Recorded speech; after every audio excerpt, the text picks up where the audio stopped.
What's up, everyone, and welcome to the Crossroads Podcast, your place to get the latest news, events, and discussion in the world of PlayStation, PC, and Xbox gaming. It's your boy, LeRon Dawkins, welcoming you all you wonderful gamers, back to the Crossroads Show. Oh, whoa. Let's not use that word gamers, bro. Use that word gamers, bro. That triggers me. You know that. How about wonderful, what, people? I don't know. What? Wonderful people, that's fine. Wonderful people that enjoy playing video games. How about that? You know, okay, I don't like that word. I don't like that word. That works. As a matter of fact, go ahead and make that edit for me real fast, because of course I can't do this show alone. So back with me tonight, as always, are my exuberant co-hosts in gaming and podcasting, Andre Wilson and Stoy. Hey guys, how are you? Hello. I'm okay. I want to talk about. I read something that I felt. I read something online that felt like it attacked me. I'm sorry, that was me. That was me. All right, then I'm gonna take it straight to you. I read something on Polygon.com that I was like, oh, I felt attacked. Basically the title of the article said, "Everyone's got a Triforce tattoo." Oh. Andre, don't you have a Triforce tattoo? I do, that's why I'm laughing. Yeah, and so like I got one right here, as you can see, and I'm like, man, that's obviously the most like noticeable one, that the tattoo that everybody looks at. They're like, oh, is that from Legend of Zelda? You know, and I was like, I'll be honest with you, like I usually spot that. Someone could have a mosaic of tattoos all over their body, and I usually spot that one first. Yeah, and I think honestly, like it's a little bit of a clickbaity article, but yeah, it's become one of the more popular video game themed tattoos out there. And there's I've seen all different kinds. There's actually a subreddit on Reddit called Zelda Tattoos that I'm actually a part of. But it's crazy to see like different kind of styles of how people like intertwine the Triforce tattoo, or some people get so creative. It's like super creative. Yeah, and I'm kind of jealous because these people have these like really cool sleeves, and I'm like, oh man, like once you do a sleeve, you're pretty much done. Like that's it. Like you better be happy with that for the rest of your life. I mean, I'm happy with my sleeves, don't get me wrong, but I just wish I had more arms. It's not like I can be like, hey, I want my sleeve off. Can you just like, Yeah, you can't just cover it up. Yeah, exactly. Well, yeah, I gotta say, as a person who has zero tattoos and stuff like that, like I actually like the ink you guys have and stuff like that. It's nerdy, but it also speaks to both your person's individualities and stuff like that. It's cool because I see the Mass Effect stuff. For Andre, I see the Star Wars stuff. And it's all cool. And I think in the days that like when one of you guys like, it's Mass Effect. That's what it is. It's Mass Effect. Mass Effect, Dragon Age, and then Mega Man X. Yep. That's so cool. Yeah. So good on you guys. Like I doubt I'm getting anything gamer centric if I ever get a tattoo. Like I'm thinking I will probably get a tattoo sometime in like the next year or so, but I don't know if I'm getting anything gamer centric because like like I don't know, like as a matter of fact, I'm trying not to get anything too pop culture-ish that relates to me. So like, I probably won't get anything Star Trek related or gaming or anime and stuff like that. I think I just want to. Are you afraid they're gonna hurt you? Are you afraid you're gonna get a Zelda tattoo and then all of a sudden Legend of Zelda they're gonna put out a shit game?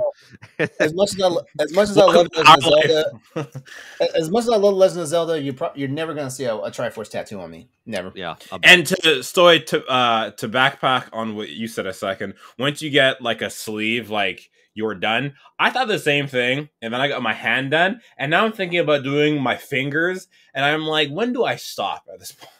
Yeah, you really can't. Yeah, like you start looking for like open spots on your body. And exactly. Like, I could do right here. I could do my thumb. I could merge it into my chest. I could go my back, and I'm like, I should just stop because I'm going way too deep with it. Yeah, the one thing I will never do is feet. It's just such a bad idea because like that sounds like so much pain. Well, not only that, but like the skin is so thin, and you're wearing shoes and socks, like it's just gonna ruin the ink. The only foot tattoo I think is really cool, or not cool, but like hits you in the childhood is I don't know if I don't have a friend or know someone, but I've seen it where someone got the word Andy on the bottom of their foot from like as in Toy Story. That's the only time I've seen it where I'm like, that is really cool. When you say on the bottom of the foot, you mean like around the edge? I mean like right in the ditch, like right here, like Andy, like right there. And I was like, painful, but that's really cool.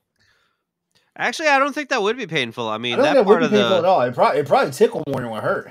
Yeah, probably. So. I don't. Hey, I know I would kick my tattooist in the head by accident if I was getting my foot tickled, because that'd be so uncomfortable. And I mean, yeah, it would be. I never ever thought about getting a tattoo, but I could see that, being a Toy Story reference. But so that's the only foot tattoo I've seen. That's like, okay, I accept that. That's cool. Yeah, I guess. Yeah, okay, fine. Not all of them are stupid ideas. But I mean, you do you. Like, I just because I would never get a foot tattoo don't mean like, no one else should, I guess. If that's your thing, that's your thing. Yeah, that's not my thing. That's not my thing. And I'm at that point now where it's like, if I get a tattoo, like it would have to be I have to really think about my like what I'm going to get. Not so much so far as you know what I mean. Like, definitely use common sense when you get a tattoo. But my whole thing is like, like I'm not trying to like wind up, like being, like getting ink the rest of my life. Like every time I get a tattoo, I gotta run back to the parlor, to the tattoo shop and get another one. Yeah, man, you got it. It becomes addicting. Yeah, I'll never. Sorry. Go ahead. No, go ahead. I was about to say that. When I got the one behind my ear. I'll never forget this. When I got the one behind my ear, and that was my first one, the tattooist said, once you get one, you're going to want more, as a joke. And I was like, yeah, right. And then like a month later, I was like, shit, well, now what do I want? And you want more and more and more and more. Yeah. And now my arm's covered. So there's that. One thing led to another. Yeah, I woke up in an alleyway, and I was like, why am I covered in tattoos? Yeah. Yeah, no, I know, I was always kind of drawn to, like, I wanted to do something video game related on my arm, but, like, I wanted to pick, obviously good games and good franchises that always stuck with me. Like, Legend of Zelda always stuck with me ever since I was a kid. Mass Effect naturally stuck with me. Dragon Age really stuck with me. And Mega Man, I was just Mega Man fan for years, obviously, since playing Legend of Zelda. So those are my big four, obviously. So, excuse me. Damn, bro. So guys, I guess it's we can just go ahead and roll into the one of the fun parts of the episode for us, which is the "What Are We Playing" section. Right? Are we good? Are we ready for that? Yeah, we're ready for that.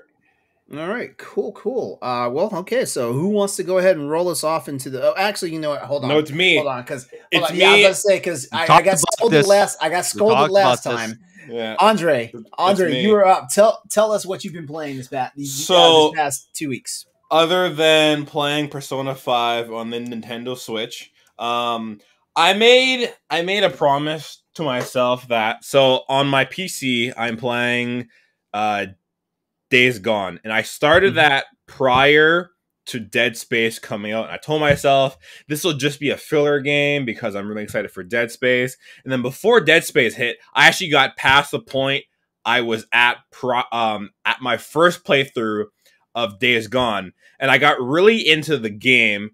And you know when you kind of hit a point in a game where you just pass the threshold of like not sure if you're going to continue and just putting it down, and you pass that threshold and you just say, I'm all in and I'm going to see this till the end. That's where I am. I basically hit that point where I'm in all new, I don't know what's going to happen next territory. And each mission, I'm like, holy shit, what's going to happen? Kind of. So now I'm just like, I want to see this through, because I know that like Dead Space and Harry Potter are going to be here.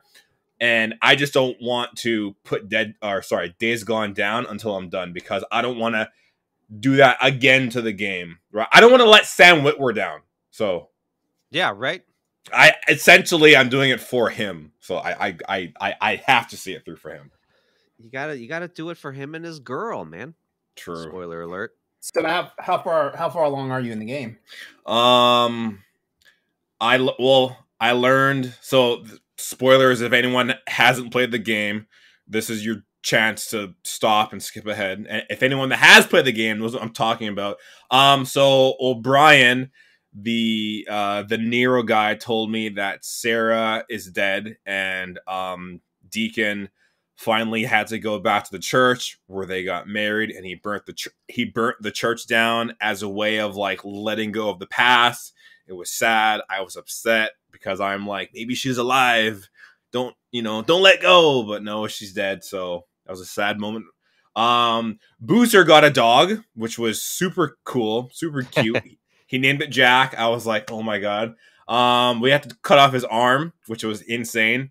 And he got depressed for a bit. And then he got drunk and wandered around. So I had to go save him. Here's my son. This happens all the time. Yeah, and it's earlier than usual. It is. It's really early, and now I am in the game. I'm trying to find dynamite. Is it dynamite detonator? Like the rope or the string you put on dynamite to light it. Yeah, like I don't know, a trigger wire. Fuse? Is it fuse? Yeah. Fuse, yeah. Dang, bro, he took down your whole bed. Yeah, he is. I don't know if it's like toddler strength, but he is resilient, and it's insane. Like I made the bed, and now it's not made from him. It's insane. Sorry. The wick, fuse wick. That's what it's called. Oh, okay, got it. All right. Yeah, so I'm looking for the wick. Schizo is like, hey, it's in Ripper territory. Go get it. And Deacon's like, yeah, but then I will get shot and die. And then he's like, don't worry, I'll come with you. And I'm just like, there's a whole lot of, I don't trust this guy, but, I'll let you guys know next week if I'm alive or not. So, other than that, that's it for me. All right, cool. Stoy, you're up. I've been playing and thoroughly enjoying Forsaken. It's just it's a really vast, crazy, big open world. Like there's just so much to explore. And granted, some of it it's not like fetch quests because it's like, you're not like gathering materials or anything. You're just like, you're doing combat missions, or combat quests. You're doing kind of like time challenges, and you're discovering new places. So it's really cool. Like actually, like to me, when you played Final Fantasy VII and you got out into the world, we're talking about like the original Final Fantasy VII. Yeah, because I had to think for a second. We're not out in the world yet in remake. No. But like we're talking in the original Final Fantasy VII, where you got out of Midgar, and all of a sudden, like the whole world is out there, and it's just like kind of like really shitty 3D graphics, but at the time they were really limited in their technology. This is what I imagine like Final Fantasy VII remake should look like. Like this huge, vast open world, which they do a really good job of like streamlining. Like it just, it seems to go on for miles and miles and miles. And like you look at a mountain up top over there, and it's like, shit, I could go to that mountaintop, maybe, possibly. It's like what, it's just, I think I said this before, that God damn it, like why can't Nintendo get their head out of their ass and make a powerful enough system? Oh God, story of my life. I mean, I could just only imagine if Breath of the Wild looked like this. Oh yeah. God. Yeah. Hey, so I have a question for you. I have two questions. What platform are you playing it on? PS5, because that's. I mean, I don't have a PC power full enough to run it, or at least run it the way I want to. I think those stats that Square Enix put out are kind of bullshit. Which whoever put those together does not know enough about gaming hardware on the PC side. So they just threw the stuff out there that like makes it would like be like, okay, well everybody should have this to make sure it plays and all that stuff. That's my take on it. They have like 4 different performance modes. Or gameplay modes. Yeah, there's obviously high prioritized ray tracing. Then there's high performance mode where it just plays in 1080p and 60 frames a second. And that looks good. Like, it runs real smooth with that, but holy shit, like, can you tell it runs 1080p? Woo. Yeah. Jagged edges and all this shit. I'm like, nah, I can't watch this. Yeah, my other question for you though is okay, so does the game look as bad as what I've seen on the videos? Because I swear the game looks unpolished, you know. No, I don't. And like the particle affecting in it is just really weird. Like, so are people just capturing it like shitty, or does the game look that way? I don't know. I don't really, me personally, I don't really give a shit what other people say about this game. I know a lot of people don't like it for whatever reason, and I really don't give a shit what they think. Like, for me, I enjoy it. For me, everything about it is great. Particle effects, I don't see a problem with it. I think the particle effects look good. There's a lot. Like, obviously, you're a witch, you know, and you're conjuring up magic spells out of your hands, and you're doing a lot of different like particle effects, and to me it looks great, you know. But yeah, like, honestly, the backdrop, the, you know, the mountain ranges, like, everything looks good. Everything looks great to me. I don't know. Okay. I mean, call me blind, whatever you want, you know. I wear contacts, so, you know, but I'm just gonna say that that I'm reserving it to play at a later date. I don't know, like I don't know. No, you're not. When You're that's not gonna play be. it. You're not gonna play it. I'm probably not because like I don't get nerd boners for RPGs, and you know, like Square Enix's Western RPGs have always left a bad taste in my mouth. And that's kind of part of the, you know, it's like, this is made by the same team that did Final Fantasy 15, and you know, I see a lot of similarities with, you know, mission structure and everything like that. I know what jarred people a lot is Faye, the main character. Yeah. How she's kind of like, she doesn't fit in, you know, like she's written in a way where she doesn't, like, she sticks out like a sore thumb because, like I said last time, she's a 21-year-old girl from Hell's Kitchen 21. In a kind of like ancient old English society. Like, of course she's going to stand out, you know. Yeah. Are we still talking about Forspoken? Sorry. Yeah. Okay. Yeah. Wow, when you say it like that, it's almost like you weren't paying attention. But the problem is that over on the audio side, no one knows that you had to step away for a moment. Yeah, right. Oh, now you seem like an asshole. I'm so yeah, exactly. So somebody out there in audio podcast land is going to be like, man, like, what was he doing the last 5 minutes? Yeah. This guy's a POS. Holy. Just decided not to even listen this whole time. It's okay. It's us breaking the fourth wall. I had to step away for our audience. Look, Jimmy, I just stepped away for a second. All right, go ahead. Oh God, Jimmy done pissed you off again, huh? Yeah. You called Jimmy that time.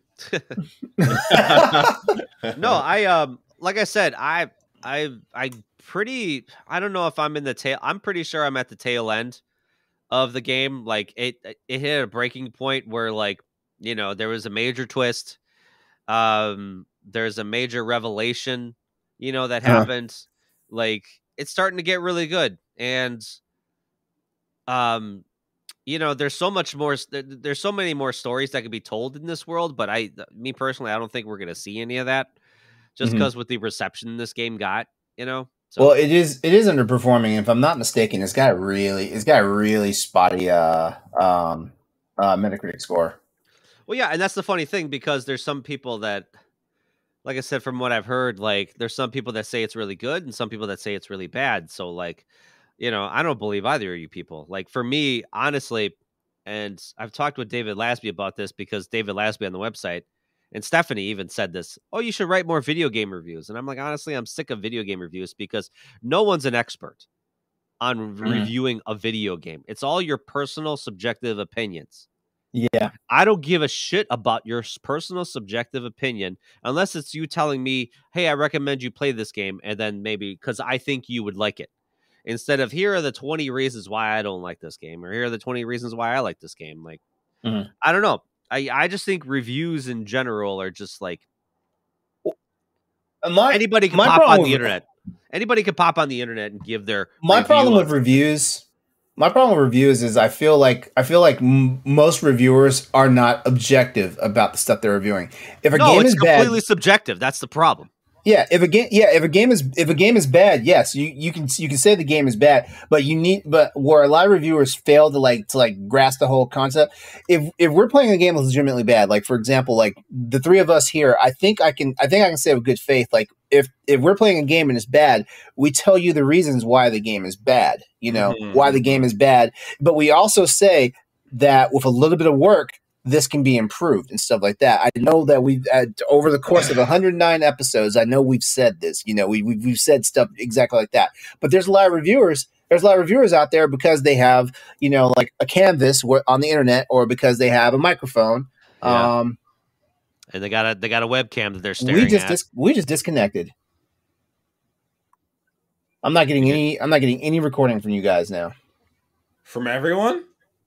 Just from you two, like it's recording me. How's y'all's waveforms? I mean, I'm still going, and so is Stoy. I'm still going. Yeah. I see the record button on the top. I don't trust that. So let me just mark time. Let me just mark a timestamp. Jesus Christ! I hope we don't lose the fucking. Let's say 21 minutes. Okay. All right. Let me back up my words. Okay. All right. So over the course of 109 episodes, like I feel like, like we've done a very good job of saying, hey, we played this game. This game was not good. It was not a good experience for us. And this is why it wasn't a good experience for us. And then we usually are objective enough to say like hopefully they patch this and fix these things and stuff like that. But, there's other people out there, and some of them are professionals. Some of them are on IGN and, like some of the top networks where gamers go to get their information and stuff like that. Whereas there's other people who are just YouTubers, they're starting their content creation, like freaking, adventure and stuff like that. And they're just like, oh, this game is bad. And this is why it's bad. And that's all they say, they're following. Or even worse, the game is bad, and they immediately say it's because of bad writing. No, bad writing does not always make anything bad. and just because like most people can't follow along with a story or not figure out what the developers, the creators are trying to do, like that does not also mean it's bad writing or bad story. Like, like sometimes like fiction is designed to make you use your imagination, stuff like that. But that's all I'm going to say about that. Currently, like OpenCritic, yeah. Currently, OpenCritic has Forspoken at a 68, and it's about the same across Metacritic as well on both the PC and the PS5 side. User scores are very dismal. Of course, I'm not even going to say the numbers out there because we don't want to make it a spectacle. But yeah. Thanks for saying what you did say about it, Stoy, because like I said, it probably gives me more consideration to possibly pick it up later, when I hate to say it, when it's bargain bin or something, or when, I have a lull and I just want a game to play, You play anything else, dude? Oh, okay. What? I also played. No, that's fine. Okay. I also played Deliver Us the Moon and Deliver Us Mars. Mm-hmm. I downloaded Are they Deliver connected? Us. Yes, they are. I downloaded Deliver Us Mars last week. Started playing it, and then I was like, it seems like I heard of the game Deliver Us the Moon, but I thought maybe they were separate games, but they're not. They're interconnected. So I was like, well, shit, I should probably go back and play Deliver Us the Moon. So I went back and played it, and like by all accounts, this is basically a walking simulator with a little bit of puzzle solving elements in it. It's a sci-fi thriller. Oh yeah, honestly, like the sci-fi, the science fiction, and the astronomy and the tech is by far where this game shines. Like the writers of this game really did their research and they really focused a lot on like the technology and like how it's all possible. So it's like, to paraphrase, like like around the 2030s or 2040s, like the Earth goes through some big energy crisis where now it's like we're completely depleted of our natural resources. The Earth is dying. We need a new energy source. So, a bunch of scientists say, let's go to the moon. Let's get some helium-3, which is a resource that's bountiful up in the moon. Okay. And let's beam it down with some big ass like satellite antennas. It's beaming all down to Earth. Well, all of a sudden, that energy source just shuts down one day and plunges the Earth in just this massive crisis. So they send an astronaut up there, just one guy, to like figure it out. Like, hey, what's going on up there? Just Jim. Hey, Jim. Yeah. Hey, Jim. Space. Take that rocket out there and go to the moon. Like, okay. Yeah. Get on that. Do I have anybody come with me? Nope, just you. Just you. You and this bag of mush. Yeah, just grab a pen and paper, you know. Anyway. No, literally, honestly, that's it. And it's really cool because, like, you know, the game starts with you going on the rocket and then, like, you going through all the pre-flight checks. Like, you know, you're staring at your cockpit screen, you're flicking buttons, you're pulling levers, you know, you feel like a real astronaut. That's pretty cool. Yeah. But, you know, there's obviously the typical tropes and revelations, and you're finding codex entries as you're exploring the space station, and, you know, you're finding out what really happened. And, you know, there's obviously backstories with a lot of characters in it. And obviously there's a big mystery because basically everybody on this lunar base hopped it out and disappeared, and no one knows where they went. So it's like, where'd they go? Dun, dun, dun. Yeah. But of course, if you know the sequel's out there, you find out where they went. Oh, God. Okay. But yeah, so obviously they hopped it out to Mars and just left everybody there, or left nobody there. Literally, like the space station, the lunar base, everything. It's all a derelict. So you get, you know, obviously the game ends with you getting it all up and running, and, you know, it sets up the tone for the second game, which has you going to Mars because you get a distress call from a bunch of people from Mars, and you're like, what the fuck? We didn't send anybody to Mars. Well, these are the people that left the moon base to go to Mars. So dun dun dun. Deliver Us the Moon was basically a lot of like walking and a lot of like, you know, space hopping and stuff. Whereas Deliver Us Mars, obviously it has a little bit more gravity than the moon does. So you're doing a lot of climbing, actually. Kind of like Tomb Raider, where you got the little pickaxes. Oh, God. Okay. Yeah. So you're doing a lot of that. But there's a lot of like, you know, puzzle solving, you know, trying to flick buttons at a certain pattern and trying to divert power to different, you know, energy sources. And just... Yeah. Are you the same guy from the first game? In the second game? No. Should I spoil it? Does the first guy survive? No. No, I won't ask that because that's a spoiler. Okay. Yeah. I mean, it's an interesting ending. Because okay. It's just kind of, it's funny how it all kind of played out, but interesting. Okay. It was really good. But so yeah, the second game pits you as one of the guys that basically built the lunar base and built this technology to get helium-3 to Earth. Had two daughters, Claire and Kate. Claire Redfield. Yeah, you wish. I really do too. she needs her own game. Badly. God damn it. Did you guys hear there's a new Resident Evil animated movie that just got announced today? Really? Yeah. I didn't know. Death Island. Who's in it?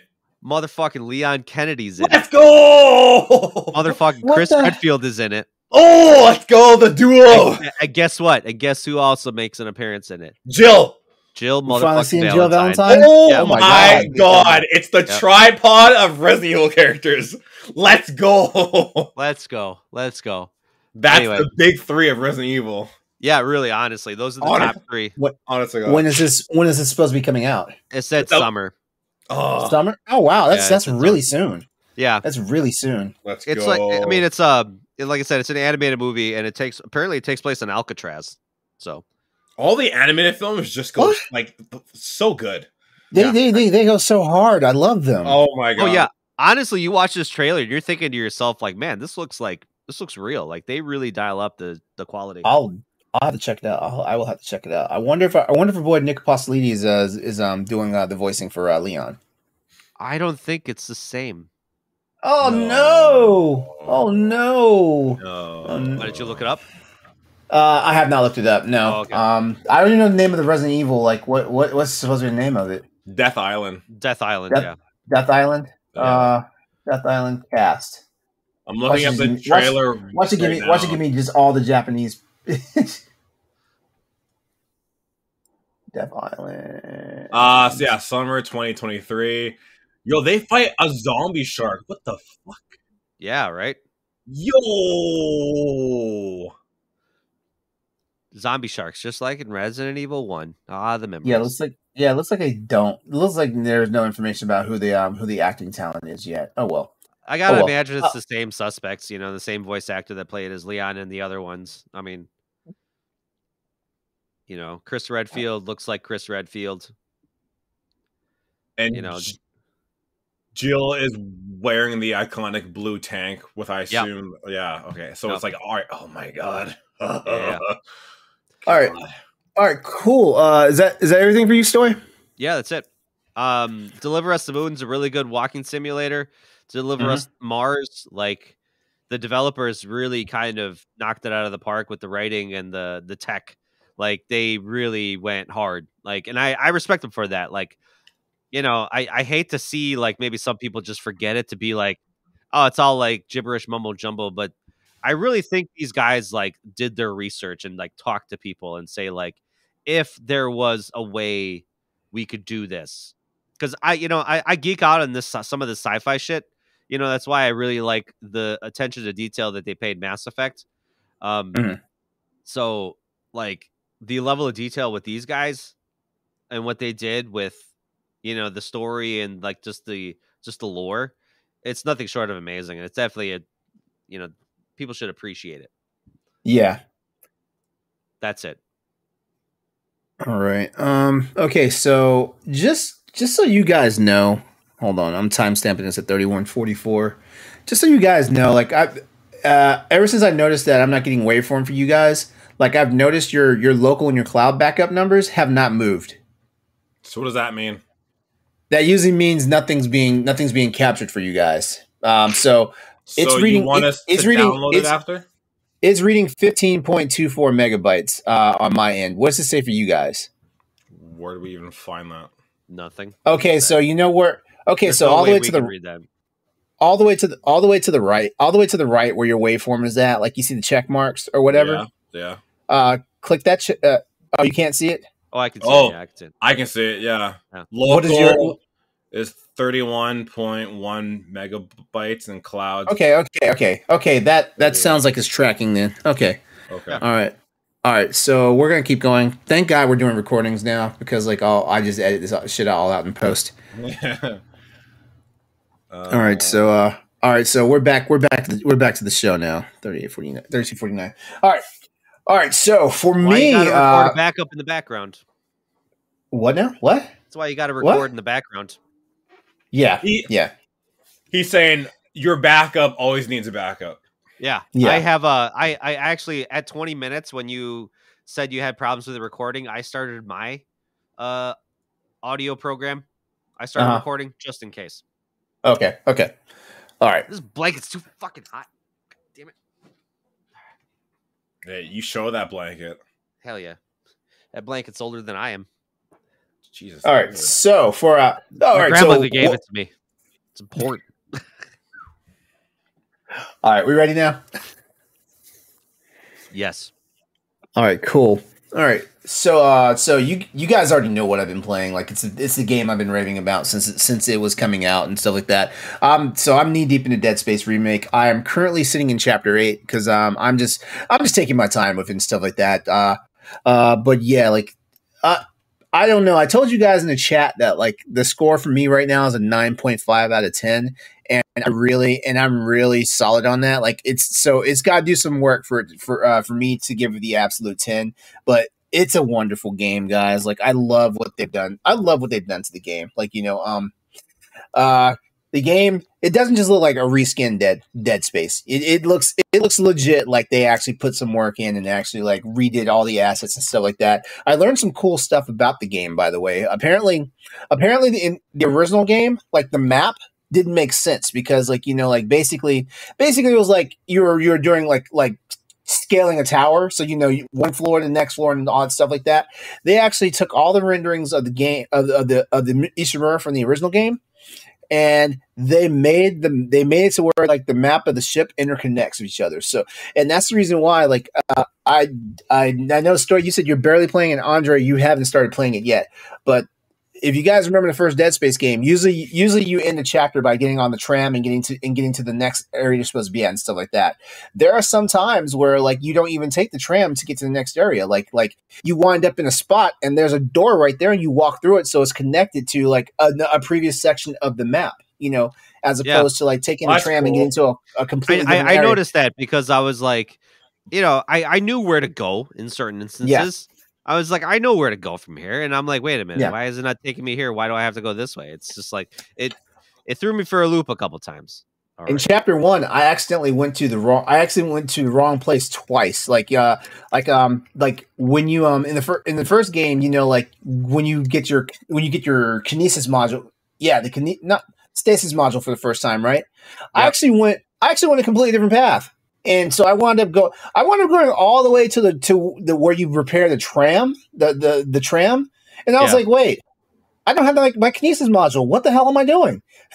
And then I did it again in the same chapter. I wound up walking through, you know, like when that dead engineering section where like that thing's hanging and is banging against the wall and making all that noise and stuff. Mm-hmm. Like I accidentally walked in there when I wasn't supposed to. And I was like, wait, I know I'm not supposed to be in here, so I had to turn around. So yeah, the map is a lot more. It's almost like it's open world, you know, like because you can accidentally go someplace you're not supposed to go. And the crazy part about it is like sometimes, and like so the trigger events will still happen, you know, whether you're supposed to be there or not, you know. So I think that's really cool.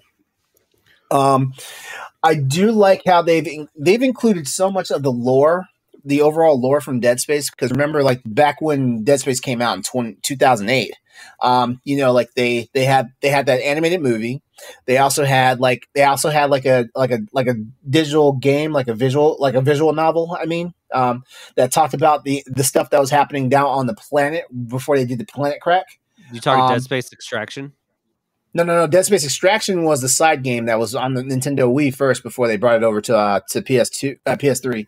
Yeah, okay. No. There was when Dead Space was coming out. There was a visual novel that they, I want to say they did in 4 chapters. You just go on the PlayStation Store, and I think it came out week after week. You go to the PlayStation that was Store. For 2. No, that was for 1 because 2 was a game. 2 was an actual interactive game, like a game where this was a visual novel. Okay. I guarantee you, if you YouTube it, you'll find it. Like the Dead Space. I don't know the name of it, but just look out. Shoot, I'll tell you a little bit later. But yeah, so like there was some there, and like of course like the 2 novels that you know were released and stuff like that. They the team at Motive, like they put all this lore into the game, you know, and it's lore that was not in the initial game. So, you know, they actually paid attention to detail for people who are brand new to Dead Space, never played the original game and stuff like that. And I think it's genius, you know, that it's like that, you know, because they could have literally just copy pasted the original game, you know, rescanned everything and then sent you on your way and stuff like that. But the fact that they're paying attention to detail, they're also fleshing out more of like Isaac's story, because of course now he's a vocal protagonist now in the game, like he speaks and stuff like that. They're fleshing out more of a story and stuff. So now you get to understand like some of the deep cuts about why he hates unitology, like Dead what's Space going Downfall. There you go. Yeah, Dead Space Downfall. You're right. That's it. Yeah. Yeah, but they've also, without giving any spoilers away, they've made the situation with Nicole and Ishimura much more tragic than it's supposed to be already. Yeah, so I thought it was kind of interesting that they actually tied in Isaac's parents to unitology.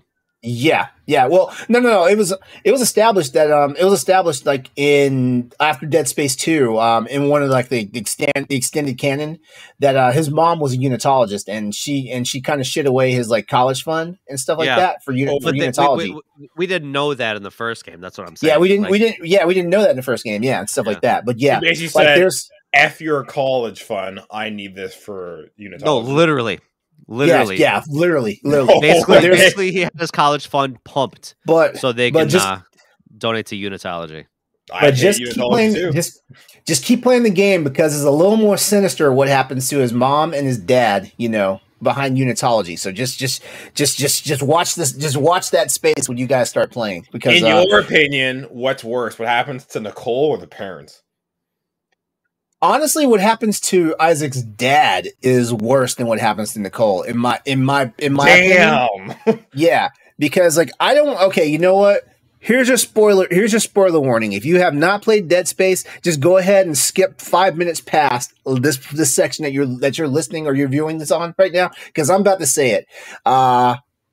Isaac's mom's fanaticism got so bad that not only did she shit away like Isaac's college fund, she also killed Isaac's father in what's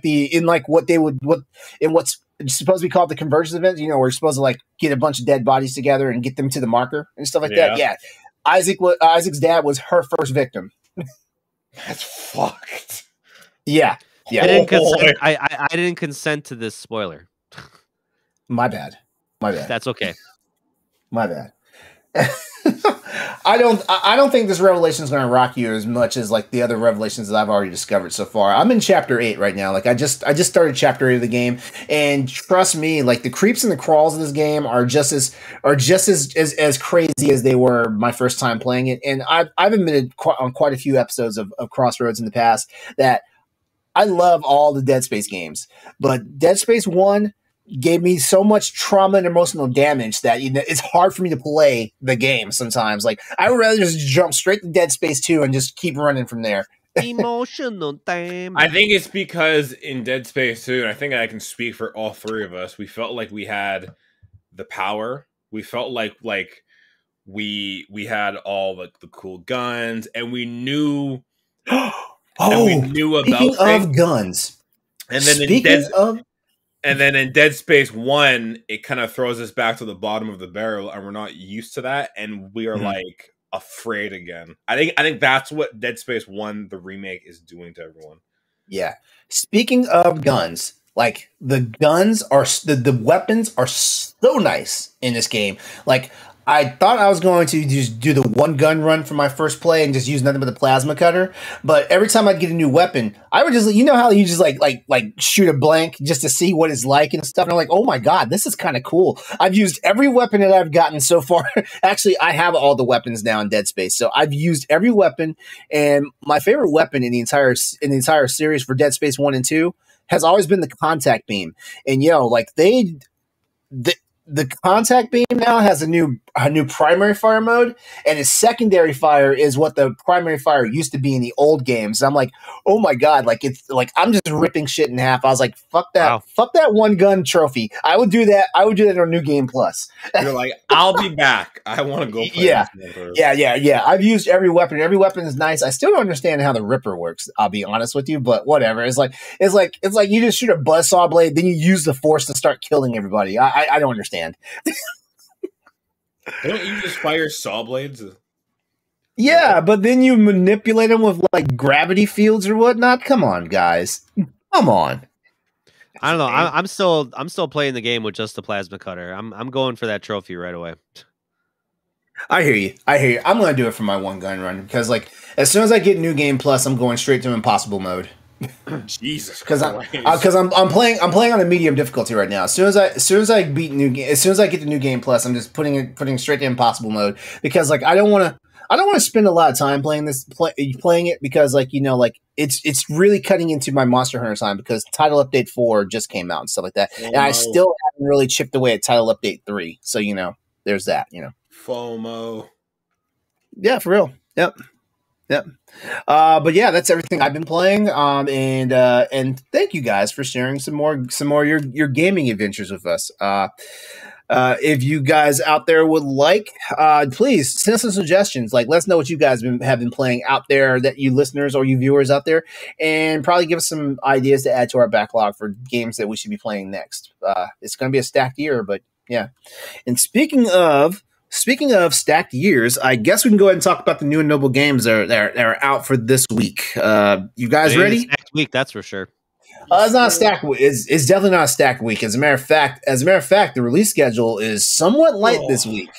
But The good news is we have our first major release of February hitting us now for next gen. It all depends because some of you are already doing it in early access. Some of you are, but we shall see. You know what, Andre? Do you want to start, or do you want me to start and then you finish? I can start. Okay, cool. All right. Yeah. Here's a rundown. The new and notable games coming out this week, the week of February the 6th to February the 12th. So there you go. I won't read all this because I'm sure everyone knows what this game is. Hogwarts Legacy. Sure, you know what this is. You are basically Harry Potter. It takes place in the 1800s. You are not Harry Potter. I mean, Harry Potter. You're not Harry Potter. You're not Harry Potter. But you know that line in the first Harry Potter movie where Hagrid's telling Harry about this one student long ago? Yeah, you could basically be that student if you wanted to. Basically, you are a student at Hogwarts and you are attending it and you are in the world of Harry Potter, essentially. It takes place in the 1800s. You can do things from spells. You can ride broomsticks. You can ride hippogriffs. You can find magical creatures. You can attend class. You can do everything you've always wanted to when you've been watching the films and going, wow, that looks like a lot of fun. You can even use Avada Kedavra and kill people. I'm telling you, you can do everything in this game. So this game, like LeRon just said, early access started today, comes out on Friday. It comes out PS5, Xbox Series X, and PC. So again, if you don't know what it is, Hogwarts Legacy, go check it out. It's a lot of fun. I unfortunately am not playing it at the moment. I don't know if you guys are. I'm not. No, it's not. It's not on my to play list right now. Okay. Like, it's on my list, but it's not on my to play list right now. Okay. I'm picking it up on Friday, but I didn't pre-order the collector's or extreme edition, whatever the hell. Okay, cool. Okay, yeah. So, I will actually be curious as to hear what your thoughts are next week's Stoy. So I'll be looking, forward to that. I am the last person to really get an expert opinion on because I don't know shit about the mythos and the lore of Hogwarts and all that stuff. Like, I mean, so you're gonna get the perspective from a guy that just doesn't know anything about the lore. I think that's good. Yeah, I think that's what I want more, because I don't want to ask someone who's like a major fan and they're like, well, actually in 1805, I'm like, I don't fucking care. I want to know what you truly think. And the fact that you are someone that's like, hey, I don't know a lot, the game looks cool, so I'm in, is actually refreshing. Yeah, because honestly, you should be able to pick up this game and play it no matter if you appreciate the lore or not, or you appreciate the backstory. Like, you should be able to just jump in, know what's going on, know what's happening with everybody. That's, obviously good storytelling and good lore telling, Yeah, no, for sure. Other than that, we got Overwatch 2 Season 3. New map is expected to feature in Season 3. All published platforms for that one. LeRon's Baby, Monster Hunter Rise Sunbreak, title update 4. Elder Dragon Valkana. I really hope I said that right. Did, actually. Wow. I've been hanging out with you too much. Yeah. From Monster Hunter World, Iceborne returns. Risen Crimson Glow Volstrax is introduced. Damn, he's on it. He's on it today. Along with a host that of ghost energy. And more arrive in free title update 4 for the PC. Or the Switch. I'll be nice this time. I'll be nice. Or the Switch. And then Stoy's favorite pastime, Prison Tycoon, under new management, the simulation game for PlayStation and Xbox also comes out. And these are all, these are all Tuesday, February 7th. So, other than that, we got nothing for Wednesday. Nope, not at all. Okay. Thursday, February 9th, we have Arcadia Fallen, which is a visual novel for the PlayStation, and then Hypershapes, which is an action game for the Xbox. Friday, February 10th, is the official Hogwarts launch. Again, the 7th is the early access if you pre-order it. Friday is the official launch. Also on Friday, February 10th, Repent. Experienced criminal Oliver begins to suffer from strong remorse after the terrible deeds which his family has suffered. Unsuccessful attempts to restore relationships with his ex-wife further worsen his condition and alcohol dependence. One day in a small shop, he becomes witness to a robbery committed by a young girl. At this moment, he gets the opportunity to atone for his sins by helping another person. But who really needs help and who is the victim? It remains to be seen. This is on the Xbox. Number 3, the Experiment Escape Room Indie for the Xbox. And number 4, on February 10th, we have Touchdown Pinball Arcade. Get ready for Touchdown Pinball. Jesus Christ, that's hard.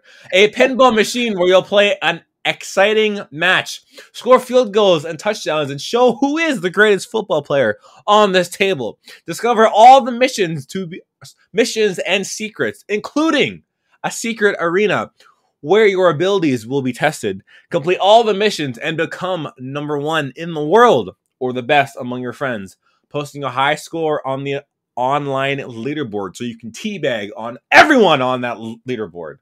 This is for the Xbox. Including what was mentioned by us in this segment this week featured over 18 games released across all platforms. I'm out. Thank you. I'm here till Friday. And as always, see you later. Bye.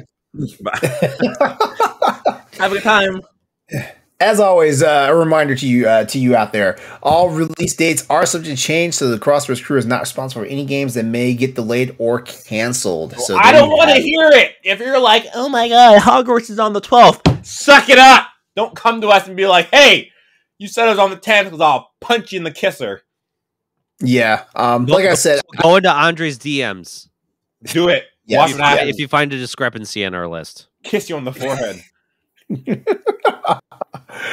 All right, guys. Well, I guess we can go ahead and start rolling into this week's news and topics, huh? I think we can do that now, right? Yes, sir. All right. So, I almost want to title this section again this week in Phil Spencer news, but I don't want this to become a thing, like a trope here for the show. So I'm not going to do that. It would be nice though, but I'm not going to do that. But this is Phil Spencer related though. So like you're doing it. Well, this week's Phil Spencer news brought to you by the Crossroads Podcast Show. Don't put me in this. Yeah. Stoy just Ricky Bobby me. He just don't put that on me. He just do this that. week. Put this on me, no. This week in Phil Spencer news, disregarding Stoy. Yeah, with the exception of me. Yeah, with the exception of Stoy. All right. So Phil Spencer's claimed that 343 Industry remains critically important to Halo, despite the wave of cuts that happened recently from Microsoft and to the Xbox team. He's like, "Hey, you're all cut from work. Get out of here. But we still value you, so keep that in mind. But still, isn't that how all layoffs go? Yeah, basically. Yeah, basically." Yeah. So speaking in an interview with IGN, Xbox boss Phil Spencer reflected on the turbulent few weeks for the Halo developing team, which resulted in the studio having to tweet reassurances that it will continue to work on the franchise. Microsoft's head of gaming claimed that 343 is critically important to the success of Halo, despite a recent wave of job cuts. Spencer wouldn't be drawn specifically on the future of the franchise, and he stopped short of discussing what's next for Halo Infinite. However, despite concerns that Microsoft could leverage Activision's hugely successful Call of Duty franchise and remove it from rival platforms, the company has publicly pledged to keep the series on rival platforms. All that aside, though, Phil Spencer did have this to say in a quote: "I believe in the team that's there, Pierre and the leadership team, and the plan that they have. Obviously, 343 Studio is headed by Pierre Hintz at this point now, because I think I can't remember the last studio head, but the last studio head actually left 343 and folded back into Xbox Studios. Pierre, studio head now, has been on Halo for a long time, and he's worked on the Master Chief Collection, and he's done some great work there. The team has a very good plan." Those are Phil Spencer's own words right there. So there you have it. So guys, how I heard it is he's like, "Hey, we don't need you, but I still love you. But hey, you still gotta go home." That's how I heard it. Yeah. Any major takeaways from this? I mean, it feels kind of like yeah, we're kicking a dead horse here on this one, but I mean but when Phil Spencer did that IGN interview, like it basically made all the rounds on all the major gaming outlets and stuff like that. So I figured, if they're talking about it, we should talk about it. I hate that this is news. This is so stupid. I know. That, this is my pessimistic side of it, but really, honestly, after a video game gets released and developed, there's a lot of jobs that become redundant. Yeah. And, the year leading up to making this game, they probably hired a lot of people to get it done. So they had to lay off a lot of those people because now I would assume they're working on the next title or the next wave of content because from what I understand, this is supposed to be a 10-year game. So they're running probably on a skeleton crew right now. They have all the assets. They're just working on extra content. So they probably don't need a lot of people now. So go ahead and finish your statement. I know you already cut me off. Go ahead. I'm sorry. I thought you were done. I literally thought you were done. I did not know like you had more words coming. I thought I heard the pause. Go ahead. I'm sorry. Let me ask you a question, Stoy, because like you kind of have a more enlightened approach to like the layoffs and the things that happen, in the industry and stuff like that. Let me ask you this question. Would it be a lot easier for if all developing studios were just like 1099 employees and not, like grabbing, like getting a regular W-2? You know what I mean? Basically all developers are contractors. That way, like the layoffs don't sting as badly because they know their time is going to be up at a certain point anyway. That the problem with that is workers' rights and insurance and, just basic, human resources and, management issues. So, how am I supposed to feed my family if you're not going to be taxing my paycheck? How am I supposed to feed my family if I really don't know? Am I going to have a job next week? Am I going to be made redundant? And now I have to go, work with a headhunter, and search for a job for 3 weeks. I have to actually pay that headhunter as well. Mm-hmm. So, as a development team, if I had a development team, I don't want 1099 contract employees. I want full-time people that are invested in the product of the game that we're making. So makes sense. And the problem was, I know we talked about this before with all the tech layoffs, is that there was such a huge hiring push during COVID because, the digital frameworks of like all these tech companies needed to increase. So they started hiring a lot of people to meet these demands and meet these needs. And now all of a sudden, the world's getting back to normal and, there's not as much of a reliance on this tech anymore. Now all these people's jobs are being made redundant. So, but Andre, the only thing is that the only thing I, to put a pin in this is just like, it still boggles me that it's like this is major news because it's like this happens all the time with every game developer and every game studio. Like, after a game is released, they lay off a few people. It happens. I feel like maybe from now on, like whenever we have news like this, it comes up that it's like, duh, like what, like this is not news. Like we should just go ahead and start throwing a disclaimer out there. It's a slow news week, so this is what we're going to talk about. Yeah, and it's like. It deals with people's livelihoods, but like, the video game industry is so huge to the point where it's like, I'm pretty sure these people are going to have jobs coming out of it. I mean, you go on any video game developer website and there's tons of jobs available. You go work for a studio and say, yeah, I worked on Halo Infinite. Yeah, you'll have a job. Yeah. Andre, you have any thoughts and opinions on this? Stoy just said it, where it's like the fact that like, it's like, yeah, they got laid off, and yeah, he's saying they're still important to us. It's like, yeah, we get that, but they still have to go home. They still have to feed themselves, their families, etc., etc. And like Stoy just said, it's like you Google, game developer hiring, and you say, yeah, I worked on Halo. They're like, when can you start? Right? Yeah. I mean, like it's. This shit happens, but for them, and I could be ignorant in saying this, it could probably be easier for them to find a job like that day if they get laid off from said job, go on the internet and be like, hey, I worked on XYZ, and it's like, okay, you start fucking in like half an hour, right? Basically, that's my whole take. Is like it's bad that it happens, but it's not the end of the world type thing. Yeah, and the fact that feels like, hey, we still, hey, I got you. It's like, okay, dude, just like stop at this point. Stop.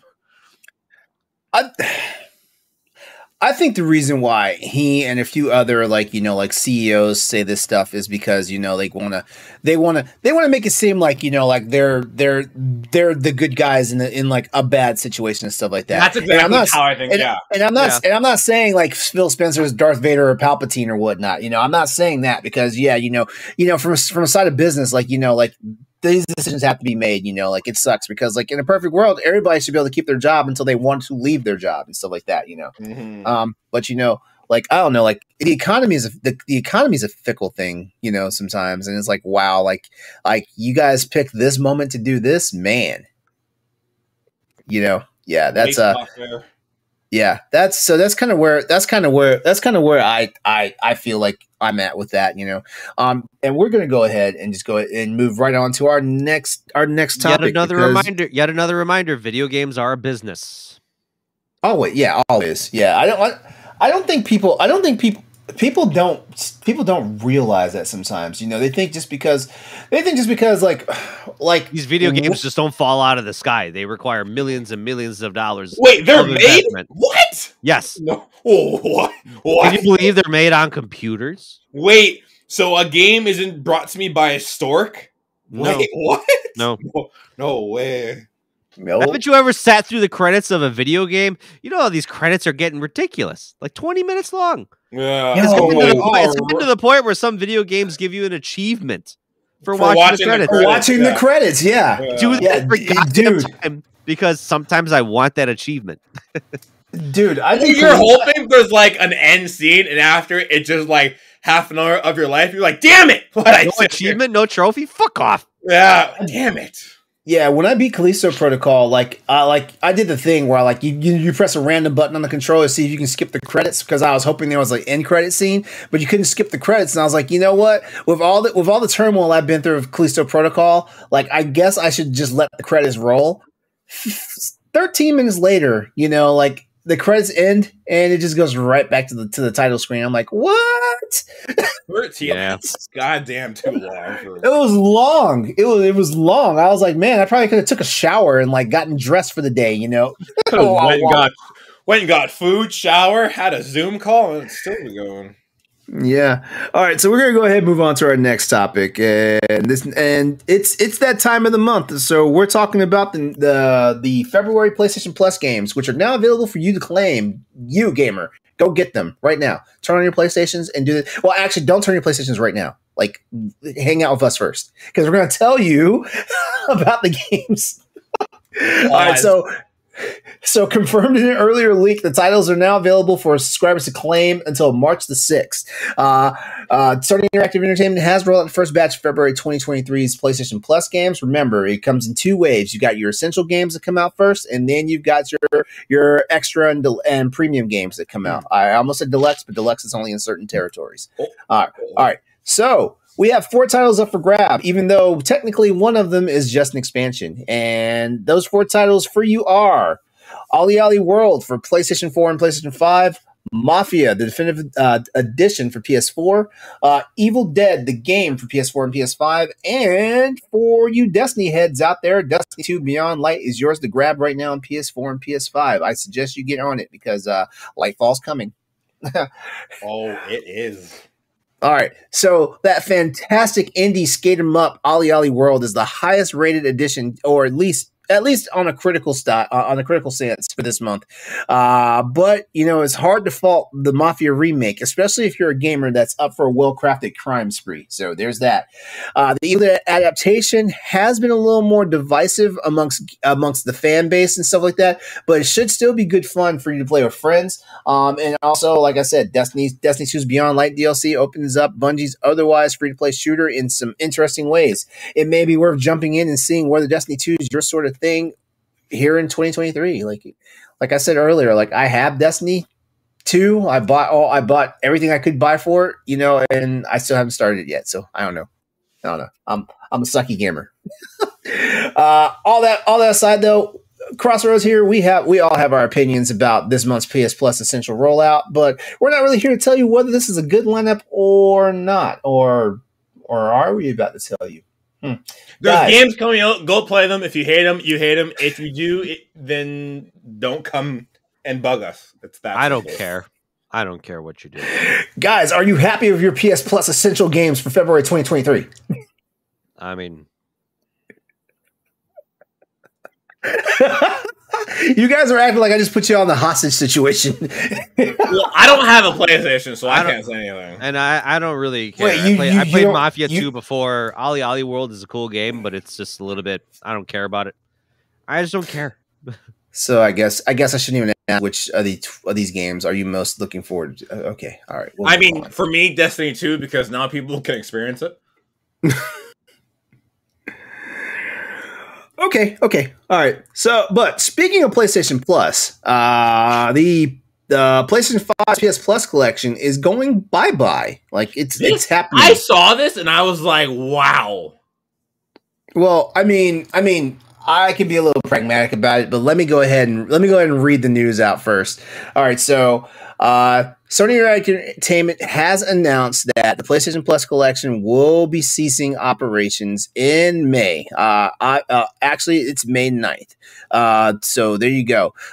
They'll be pulled off the PlayStation Store for which was basically something that launched in 2020.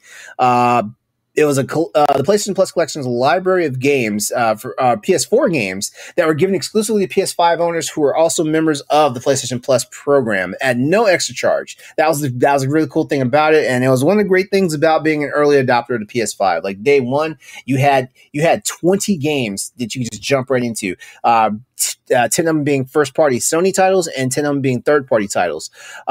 There were 20 games, but Persona 5 wound up being removed from the collection back in May of 2022. But then they lobbed us Persona 5 Royal, if I'm not mistaken. Great game. Yeah. Currently, as it stands, the collection includes God of War, 2018 God of War, Fallout 4, Mortal Kombat. Was that Mortal Kombat 10 or 11? Probably 11. 11. I think, yeah. Uncharted 4, Ratchet and Clank, Days Gone, Until Dawn, Detroit Become Human, Battlefield 1, Infamous Second Son, Batman Arkham Knight, The Last Guardian, The Last of Us Remastered, Resident Evil 7, Bloodborne, and Monster Hunter World. This is where sorry, I didn't mean to cut you off. This is where I first started playing Days Gone, is through here. Okay, back when you had a PS5. Yeah, this is where I started it, and then I stopped, and now I'm playing it again because I started it on the PlayStation. Just a fun fact. So, All right. I'll just go ahead and say it's important to point out that if you've added any of the games from PS Plus collection to your library, you'll still be able to download and play them even after the collection goes away following May the 9th. As long as you are still subscribed, that's the caveat right there. You have to keep your PlayStation Plus membership going. The good news is, like, you can let it lapse and then come back to it, and the games will still be in your library. So there you go. So if you are a PlayStation Plus member, you should claim them now. You should claim them before May the 9th. That's all we're gonna say to you on that one. So pretty much, if you have a game and it goes away, as long as you're still subbed, you keep said game. Yes. But the minute you unsub, the game's gone. You lose your PlayStation Plus library, if that makes sense. Okay. Yeah. And the moment you turn it back on, whether it's for that 1 month membership, that 1 month subscription, the 3 month subscription, or the 12-month subscription, like they show up right back in your library. Oh, I get it. Okay, cool. Okay. Yeah. Oh, it's not like you have to go. It's not like you have to jump through the hoops and get them all over again, or wait for them to become available. Because you remember, like, every time the essential games, when they come out in a month's time, when they go away, like they're not there later to retroactively download. If you did not download them in the beginning, you have to wait for Sony to put them back on the service for the free download. And if I'm not mistaken, not many games show back up on PlayStation Plus when they go away. So there's that. I thought, like, you have to just download all these games, because if you don't, then they're all just going to be gone forever. That's what I thought. No. And you know, and all you have to do is just add them to your library. You don't even have to download them because like not everybody has that type of hard drive space.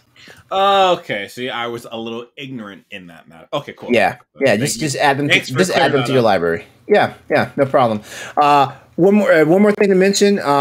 Even though a lot of these games, there's 19 games I mentioned earlier. They are currently available on PlayStation Plus, either in the extra or the premium category, with the exception of Battlefield 1, Call of Duty Black Ops 3, and Monster Hunter World. Those 3 games are not on any of the higher tiers. So if you have any interest in those games, just go ahead and add them to your library. Just do it. Just do it. Don't even think about it. Yep. Yeah. All right. So guys, what are your thoughts? Are you sad to see the end of the PlayStation Plus collection, or kind of, or were you like me and you kind of expected this was going to happen? I mean, at some point, yes, it was going to go away, but it's kind of nice to just have those games if you really have nothing to like. That's how I started playing Days Gone. I didn't have anything to play, and I was like, I'm just going to go in here and see what I enjoy. And I was like, oh, Days Gone is in here. Let's just play that. And then I rekindled my love for it, and I was like, damn, I love this game. So, all right, for me with this collection. Sorry. Go on. With me with the PlayStation Plus collection, I always looked at it was either going to go away at some point because the PlayStation 5 is 2 years old now, stuff like that. I figured like the incentive to get a PlayStation 5 is not as great as it was like when Sony first rolled out the console, like, put it on the shelves and stuff like that. So I figured this is either going to go away or it was going to be a perk, for all PlayStation 5 owners where they were going to expand the lineup. I was under the impression that after the first year they were going to expand it, and there was no news about an expansion. As a matter of fact, we lost a game. So when we lost a game, I started retooling how I thought about the PlayStation Plus collection. It is nice and everything. So, like, if you are a PlayStation 5 owner, if you just got one at Christmas, just go ahead and do yourself a favor and grab these games. Like you're not hurting anything by adding them to your library. So there you go. All right, we've got another bit of news here to talk about tonight, and that would be in the form of Dragon Age Dreadwolf. You know what? Because should we let Stoy take this one? I was just I could also talk about the PlayStation Plus games. In my opinion of that, like, I mean, Sony's losing money by giving away these games for free. So, like, that is true. When you think about it, like, Sony's got to pay money to give these games away. So at some point that's going to end. It's not going to be like that forever. So I didn't even think of that. Maybe at some point we'll see some of these games on on some of the PlayStation subscriptions, maybe. But for the most part, it's like, a lot of these games aren't even first party titles, like, like not Until Dawn, but like Monster Hunter World, Resident Evil 7, those are not first party titles. Batman Arkham Knight, like, they're not. So Sony's got to pay money out. So how long do you want to do that for? So that's it. All right. So Stoy, I'm going to let you do the honors on this one because I know you would do it a much better justice than I would. So you got the floor, man. Well, what was it? Insider Gamer? Like, I never heard of this website before. I have actually. I don't know. Like Insider Gaming. That's it. So they put out a kind of like I hated reading this because like some of the so basically the story goes is that they received some leaks about gameplay and certain elements of the upcoming game Dragon Age Dreadwolf. And these new details, they shared some pictures and they shared a little video clip of the combat because if you're a Dragon Age fan, one of the big things that has changed over the 3 games is like the combat has always changed. The first game was kind of a little bit more tactical, almost like a tactical RTS style game. The second one was more of a hack and slash. Third one was a little blend of the two. And, so a lot of people are thinking like, oh, what's Dragon Age 4? What's the new Dragon Age Dreadwolf going to be? So So basically, sources, and I use that in quotes, who have knowledge of the game and its progress have said that the game still lacks features, completed character lines, and still contains the remnants of the game's past, which a lot of people don't know is that that game got like completely changed course in 2021. So EA was almost forcing their hand to make it a multiplayer game. They wanted it to be a single player and have a huge multiplayer component with it because EA makes more money off of multiplayer games than they do single player games. So I think they learned their lesson after Star Wars Fallen Order, because that was a single player game and that made a shit ton of money.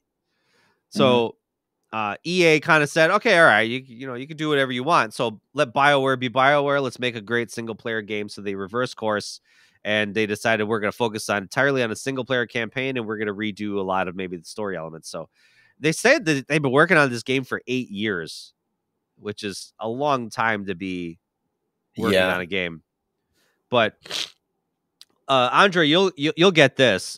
2 sources have revealed that some of the multiplayer components are still woven in the game. And one source saying that the game felt a bit like Destiny, with a central hub where players could probably regroup before heading into the next mission. I get that, yeah. So, which Dragon Age 1 and 3 had those. Like so like a hub or like a checkpoint. Well, like for example, Dragon Age Inquisition had Skyhold. Like your big fortress. So like in between missions, you would walk around Skyhold, you walk around your fortress, interact with people, and then all of a sudden you talk to your people and you say, hey, we got to embark on another quest. All right. You plan it out on a map and you go there. You go, Okay. Yeah. So like, okay, got it. So like the central hub before the big bad guy, you gather all your healings and blah, blah, blah, plan it out and then go. Okay, cool. Yeah. Okay. So, and they also like, kind of talked about some other details. Like they talked about, excuse me. They talked about like some of the combat, where this one is going to be more real-time hack and slash. And they wanted to reference God of War with that. So I think a lot of these games kind of like Soulsborne games, and it's a bold statement. Yeah. Like to say that it's going to be similar to that, which that's a statement. Fine. So yeah, like some of the other clips that they said is players have their regular combo attacks and abilities. Basically they say that the UI is supposed to be compared to the Final Fantasy 15 weapon wheel and the abilities wheel. I don't know if you guys ever played Final Fantasy 15. That's the first one. I played a little bit. I beat it. Yeah. Okay. Yeah, so like, you'll be in combat and I imagine you'll be able to slow down combat to be able to select an ability or a magic power that you can use on an enemy. You push a button, a wheel pops up, and okay, yeah. So like Guardians of the Galaxy had something similar. Okay, and then so is what you're talking about what and forgive me, is this what they are implementing is in the game or going to be in the game? Yeah, going to be in the game. Okay, this is what the leakers, the sources have said. Oh, okay, got it. They kind of like a lot of these things are like kind of like safe answers, or they could be like really made up. Like these are so generic, like, oh, the weapon wheel is similar to this game, or combat is going to be like God of War. Yeah. It's like nothing original. Yeah, like some of the pictures I saw like seem legit. Okay. The gameplay looks a little bit janky, but then keep in mind the game is barely in alpha. So, like, the game is still rough around the edges. Like, it's not going to look so it should look janky at the moment. It's going to look janky, and... Of course, right?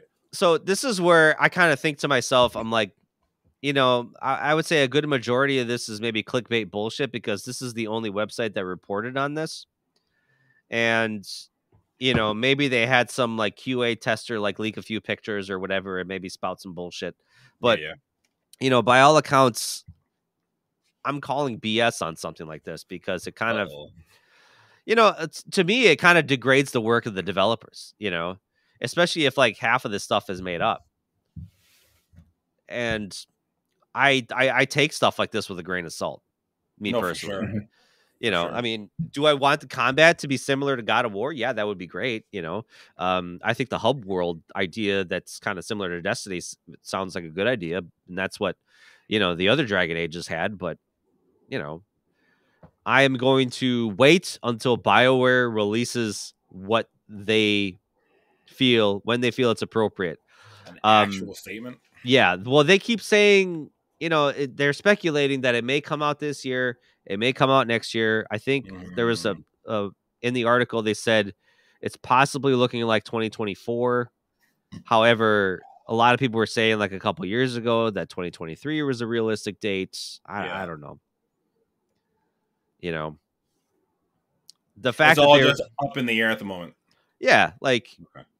I don't buy, like I said, I really don't buy half this shit. It must have been a slow news week, and it's like, hey, we haven't talked about Dragon Age in a while. And if anything, this could be kind of like a, you know, I know there's a saying behind it, but basically it's like you're almost forcing BioWare's hand to actually come up with something.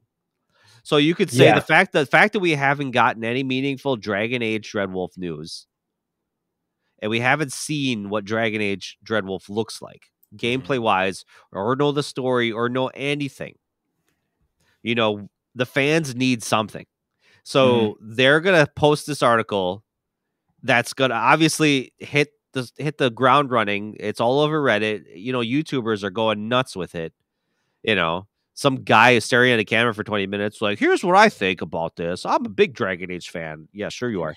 But you know, according to my research, this source is accurate. And I talked to a few people in the industry too. But yeah, like, so this could be forcing, I don't know what you guys think, but this could almost be forcing BioWare's hand to say like, well, maybe we should respond to this and kind of give a press release of our own. The way that kind of like the Naughty Dog leaks, kind of like what happened with those. Yeah.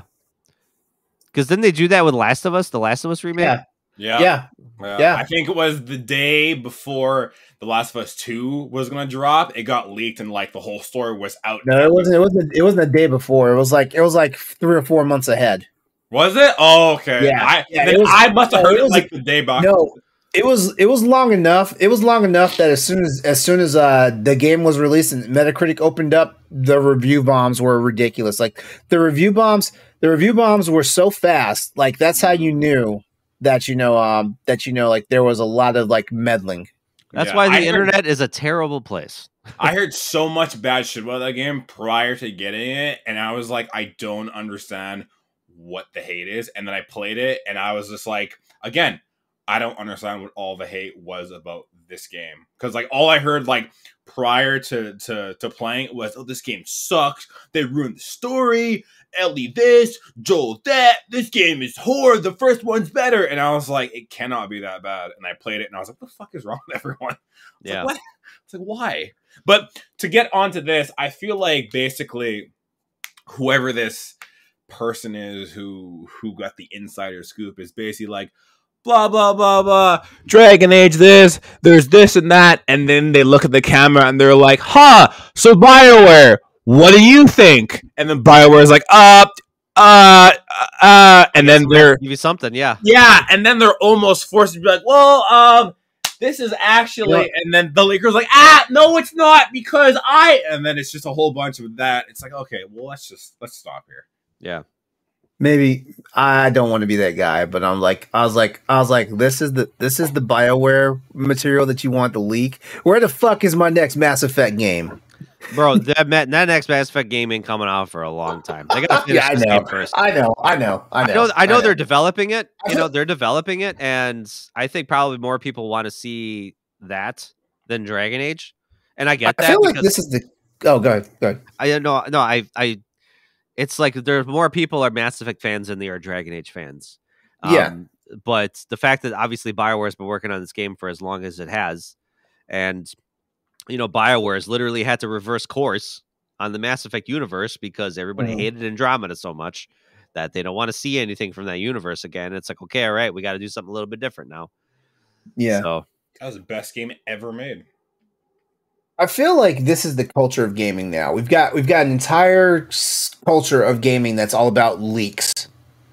And entitlement. We know we talked about this a long time ago, how like you get the sense of entitlement that just because, you know, you're a fan of a series that you need to be catered to. So, yeah. Yeah, like George Lucas isn't coming to me when he wants to talk about Star Wars just because I have a Star Wars sleeve. That's not how. Yeah, Disney ain't calling you and asking you, what do you want to see in the next Hey, Star Andre, Wars? so I have a thought for Star Wars. Hey, George, you know what? I'll take this call. No one's calling me. Okay, no one's calling you. No one's reading your Twitter comments. No one's reading your Reddit posts. Okay. I really wish Alex Kurtzman would come to me about Star Trek. Well, I'd be like, "Oh, really? You want my thoughts?" You know what? Honestly, I wish James Gunn would come and talk to me about the DC universe. You know, like because he just posted the roadmap last week of what to expect from the DC. I saw that. Yeah, I'm disappointed because I didn't see anything about Young Justice, so I don't know what's going on. Young Justice, get out of here with your Young Justice crap.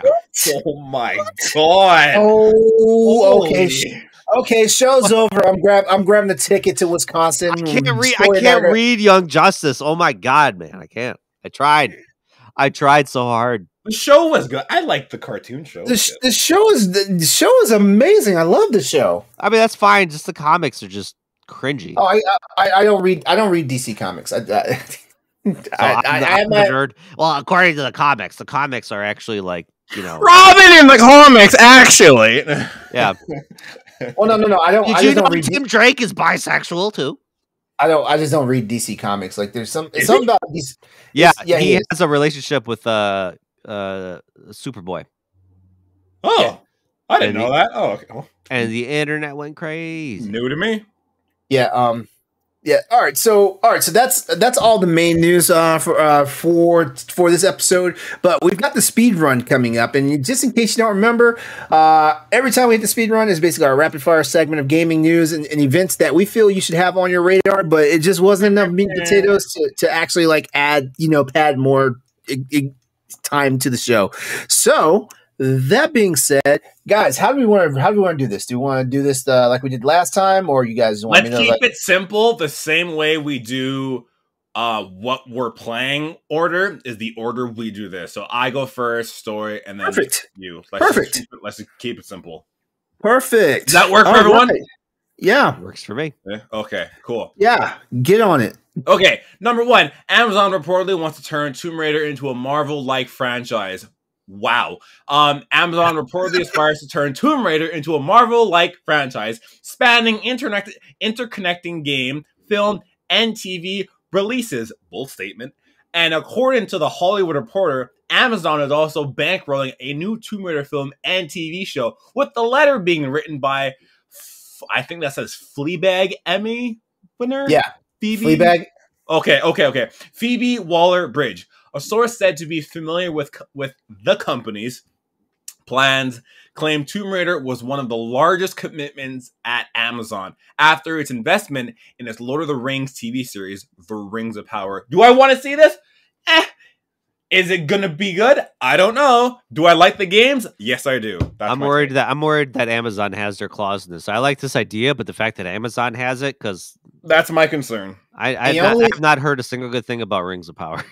Yeah, the only reason why I'm even like interested in it is because Phoebe Waller-Bridge is attached to it. That's the only reason why. Because Fleabag was an amazing series. I heard the Rings of Power looks really good. That's all I've heard. Oh, it looks good. Yeah. It doesn't entertain. It doesn't entertain well, according to my roommate. Oh God, it's an L. All right, boys, go. Take Two says imperfect release window may have contributed to slow Marvel's Midnight Sun sales. Oh, can you believe this? No. Take Two CEO Strauss Zelnick has reportedly said Marvel's Midnight Sun's release window may have been a contributing factor in the game's disappointing commercial performance. Following a delay from the game's previously planned October launch window, the PS5, Xbox Series, and PC versions of the Midnight Suns were released in early December, with last-gen console and Switch versions set to follow later. While the game was well received critically, all versions were heavily discounted within a month of release. Damn. Suggesting that its publisher has been disappointed with its commercial performance. How about it was disappointing because it was a game genre that no one knows how to play? No, Stoy, how dare you? It was bad timing. You're wrong. That's it. Clearly, that's it. The CEO knows more about video games than I do. So clearly, wait. Quick raise of hands. Who's played this game? I have it. I have it. Oh, you have it. Okay, yeah, I have it because I got it free with my game card. So I'm like, all right, well, it's free. And then I started playing it, and I was like, oh, okay, not what I thought, but I'm here. I mean, I want to give this game a shot, but I guess the fact that it's heavily discounted, maybe I'll give it. If I could give you my copy, I would. That's all right. Maybe I'll see how much it is at GameStop this weekend or something like that. Like, it's not a bad game. It's just the whole card thing is just like, I know that's the thing. Like that's what threw me. Like it's so weird. And it's crazy about that too, because like that was the very last thing they decided to tell us about the game. Like, did you guys know there was going to be a card element in this game? I had literally no clue, and I booted it up, and I was like, "Oh, no." Okay. I mean, this was made by XCOM developers, so I thought it was going to be like an over-the-top real-time strategy, moving on a board, kind of like similar to like Fire Emblem or whatever bullshit, I would have not minded that at all, but the fact I probably wouldn't have minded that either. Yeah, but the fact that it's turn-based, I can only have 3 chances, and I have 5 cards, and I'm like, I don't fucking what? No. Yeah, it's like me uni-beam everyone with Iron Man, and I'm good. That's it. So there it is, right there. Imperfect release window may have contributed to the game's disappointing sales. Moving on. Yeah. Moving on. All right. Capcom says it's all set to sell a record number of games for the fiscal year. Capcom says it's on course to sell more games in a fiscal year than any other in its history.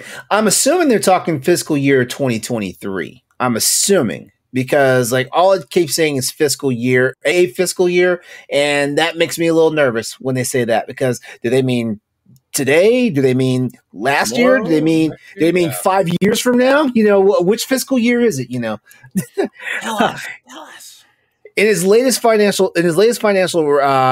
results published on Monday, the publisher said it had sold 29.1 million games to consumers in the 9 months to December 31st, 2022, which is up from 25.8 million during the same period last year.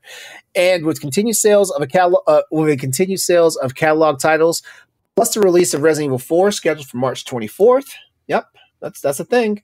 A week before the end of its fiscal year, Capcom says it's expecting to sell more than 40 million game units, which would be the highest ever in a full year. Okay, so they must be talking about fiscal year 2022. They must be. That's a bold statement, holy. They must be. I mean, Capcom has been on a serious damn roll, though. Let's just put it this way. I feel like they could do no wrong that year. Mega Man 11, Devil May Cry 5, Monster Hunter World, and freaking I'm missing one. There was four games that hallmarked that year for Capcom, and ever since then they've been on a fucking roll. I feel like RE4 is definitely going to sell some numbers for sure. Yeah. I might be biased, but I know for sure, like with Monster Hunter World and Iceborne combined selling over 22 million copies, and Capcom even turned around saying Monster Hunter has outsold Street Fighter 2's lifetime sales. Like that's insane. Yeah. I mean, honestly, Capcom has always done really well for itself. They've always had some really banger, they've had some really banger franchises in the past. Still do. Yeah, Capcom is that company that like, when they show up to the party, it's like, oh shit, okay, Capcom's here. Yeah. What is that other game that came out that year that just like, man, I was like, man, Capcom just told everybody to bow the fuck down. Like basically that year. What year are you talking about? 2018. So Mega Man 11, Monster Hunter World, Devil May Cry 5. Resident Evil 7? Yeah. Resident Evil 7 was the year before? Maybe it was the same year. Hold on. Resident Evil Biohazard. What year did it come out? I'm trying to... 2017. Sorry. Okay, so yeah, that was the year before, but might as well just tack it on to it, But yeah, like that year, like, like Capcom was like fuck you, give us our money. Bring the heat. Literally. Okay. Microsoft is reportedly expecting the UK to oppose this Activision Blizzard deal. I can't believe this is still going. Holy shit. Microsoft is reportedly expecting the UK's regulator to oppose its acquisition of Activision Blizzard after the EU issued its own antitrust warning this week. That was a mouthful. That's according to a report in the New York Times, which states that Microsoft's legal team also expects the antitrust authority in Britain to oppose the transaction. Microsoft believes the European Commission is open to potential remedies. Yep. And the company is hoping to convince both the UK and European Union to accept its concessions and approve the deal. Wow, this is a lot of big words for me. This, in turn, could make it easier to reach an agreement with the FTC before a scheduled trial later this year. It's claimed at the same time, it's claimed that any of the three agencies could instead put pressure on the others who oppose the acquisition. Whew! God, that was fucking hard. All right, so just to break this down really quickly. Okay, please break it down because I don't know what I just read. Because remember, the UK is no longer part of the European Union, but the UK also has a stake in like how all this stuff is regulated, you know, for antitrust laws and all that stuff and monopolies and all that stuff right there. Okay. So they're thinking that the UK will also like step in and say, hey, like this deal is not on the level. You need to do something about it and stuff like that, which Microsoft will then turn around and use their own logic or sensibilities and stuff like that to kind of get around. Because basically what they want to do now is they want the European Union, the UK, and the United States FTC to fight it out amongst each other to like basically like hand them the deal. Okay, got it. Okay. Yeah, that was a lot of whoa. That's me, you know, with my limited understanding of legalese, whatever you want to call it. Yeah, there you go. Okay, cool. Alrighty. Take-Two planning layoffs as part of $50 million cost reduction program. So Take-Two looks to make layoffs as part of a $50 million cost reduction program announced on Monday. Rockstar and 2K Games owner revealed the plan as part of its earnings results for its fiscal third quarter, which ended in December 2022. Quote, in light of the current backdrop and Take-Two's strong commitment to efficiency, the company is implementing a cost reduction program. I've said cost reduction program 10 times in this post. A cost reduction program expected to yield over $50 million of annual savings, which will begin to realize in the fourth quarter of its fiscal year 2023. The program includes personnel, processes, infrastructure, and other areas and will primarily focus on corporate and publishing functions. Take-Two believes these actions, combined with its focus on profitability and growing its scale, will enable the company to maximize its Who's typing? Not me. All right, because it's obscured half of the post. But anyway, yeah. So cost reduction. Businesses making businesses decisions. Businesses making business deals. All I heard was just cost reduction tons of times. Basically, cost reduction. Yeah. Yeah, so there you have it. That is everything for our speed round tonight. Speed run. My bad. Speed run. Yeah, we will keep this information coming to you on a weekly basis as things come out, because even though the week is like basically a nothing burger news, like there's always something, you know, that catches your attention and stuff like that. And we just want you to be in the know, because like as gamers, we don't like being blindsided by anything. Using that word.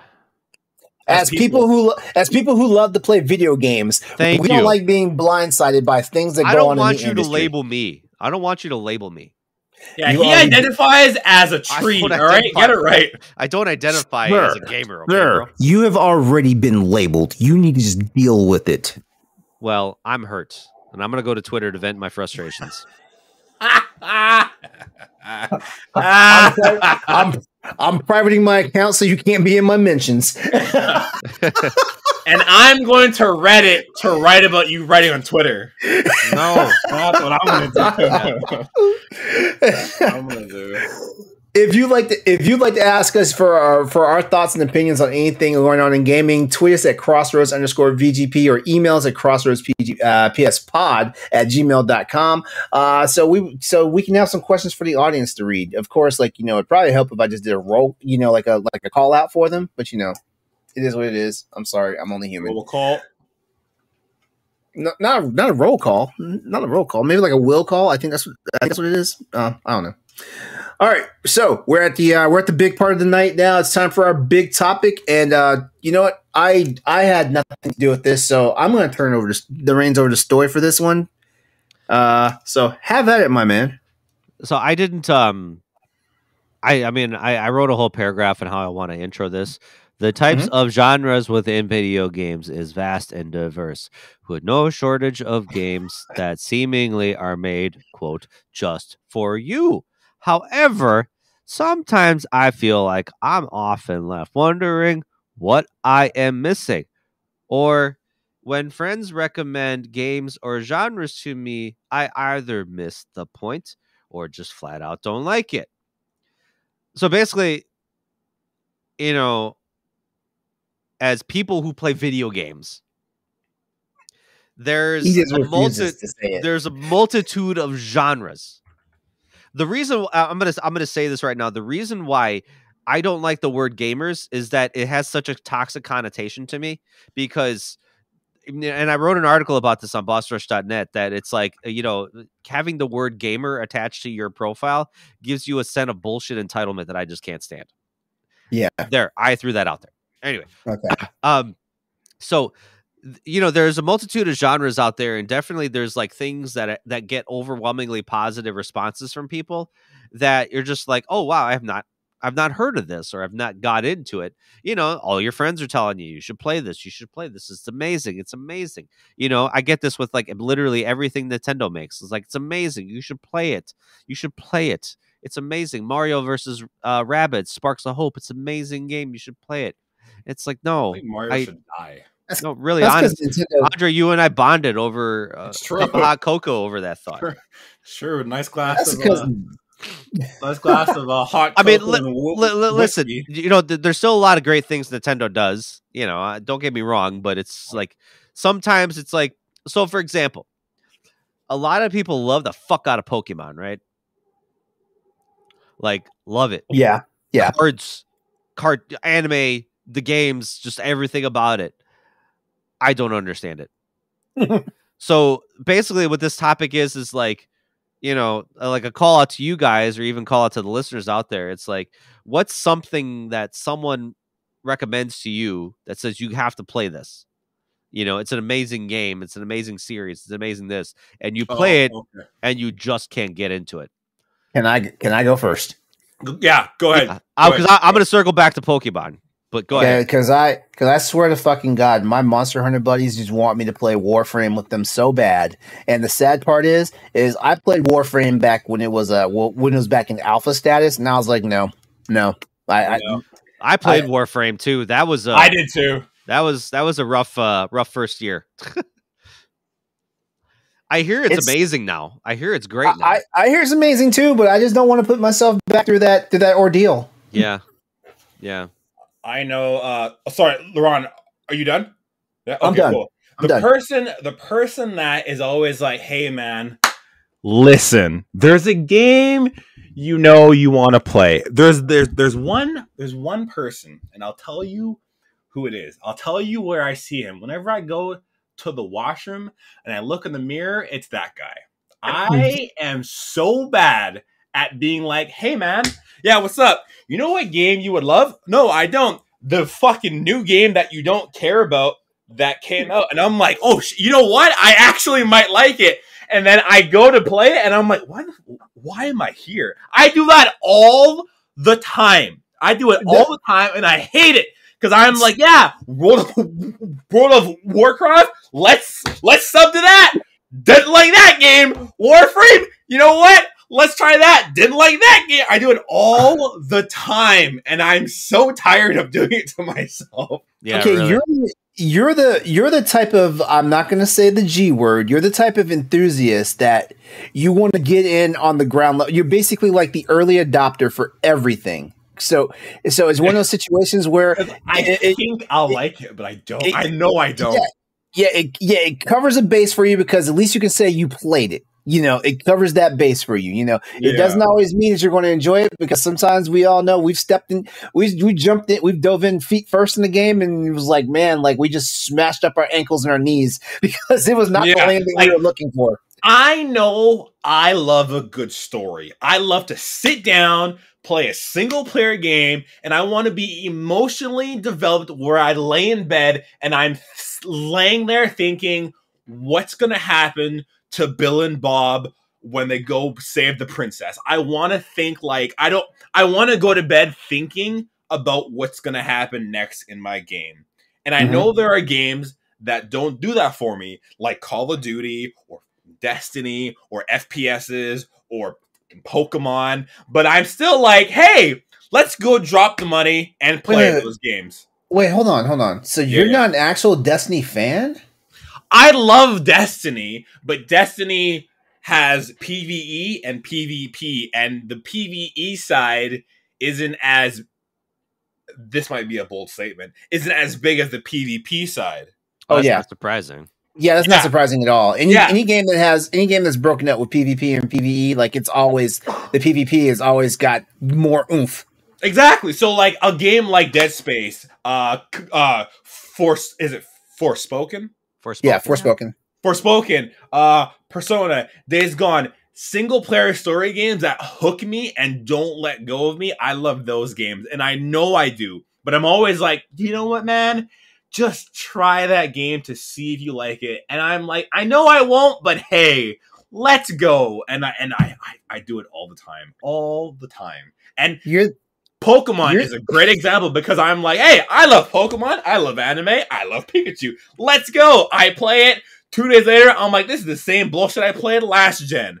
Okay, Story, I'm done. That's it. Story. Andre's the guy at the party that he comes in and he has to try every drink, every drink from every 6-pack that's brought in from, the random people. And heaven forbid he walks into the one room where everybody's doing all the drugs, because he's got to try all that stuff too before he leaves. Yeah. And then by 6 o'clock, I'm like, hey man, can we like, and I'm that guy. I think I think your fiance's checking up on you. I am ranting because I am sick of myself. I'm sorry. I got really invested in this conversation. I got really invested. Jeez. That was the babies are asleep. It's time for you to chill out. Yeah, wasn't it? Done. That's it. I'm sorry. I got really heated. No, this is a good topic, isn't it? Yeah. Yeah. I hate myself sometimes. Yeah, we are our own worst enemies, because sometimes it's like you want to dip your toes into something else, and you're like, that looks something kind of interesting that I'd get into, and then $60 later, you're just like, shit. Yeah. Another one for me is like, because I love Diablo. I love the Diablo games and stuff like that, right? But I swear, like, I've got friends that just they're like, well, hey, play League of Legends. It's just like Diablo. I'm like, no, it's not. No, it's not. It is not. I'm like, Diablo does not have an esports league. Yeah. League of Legends does. Guess what? I am trash at anything that's even closely related to esports. So why would I be into this? I've tried League of Legends. It was fun. It was fun till it wasn't fun, because, I was getting my ass smacked down every 5 seconds. It's a fun game. And isn't that where the meme comes from? Where he's on top, I'm coming. Oh yeah. I know exactly what you're talking about. Yeah. I know exactly what meme. But Stoy, you had something that you want to say about Pokemon. It's one of those things where I really think I missed the generation, but I can't really speak on that, because I know guys in their 40s that love the hell out of Pokemon, so I don't understand it. I was never the type of kid that really got into these kind of weird, weird fantasy things when I was a kid. I think even stuff like that, it just seemed too childish for me at the time. I was this edgy ass 11-year-old that was just fuck this shit, But I have a chain on my wall, but I don't fucking need to play Pokemon. Yeah, so everybody's really into Pokemon and getting into Arceus and Scarlet and Violet and just all these other different ones. So I got Let's Go Eevee. I was not pressured, but I was kind of pressured by the other podcast guys on my crew. the EXP cast. Like they told me I should get into it. So I was like, all right, I'll give it a shot, you know, and I played it for a good like 4 or 5 hours. Like I came back and I played it a couple times. Oh wow, okay. And I was like, I don't know, man. It's like I'm trying really hard, you know, because I was doing it for them. I wanted to give it a shot, and just didn't work. And so then they told me get Sword and Shield. It's better. It's like Let's Go Eevee, but better. So I believed them again. I was like, fine, I'll give it another shot. And sure enough, it was the same old bullshit. You know, just whatever. I was like, I just couldn't do it. Like, you know, it's like all the like all the monsters, you know, with their different names and different. Pokemon games are notorious for just, I think, like copy and paste. It's really repetitive. Like honestly, it's so bad. When I hear about the differences between all the games, it's like the game has not changed. The game has been the same for the last 30 years, which is like, how could you literally make this? I mean, this is why like Game Freak can pump these games out like crazy, because it's the same thing over and over again. It's not like they revolutionized the gameplay. Arceus was probably the biggest step forward for them because that was open world.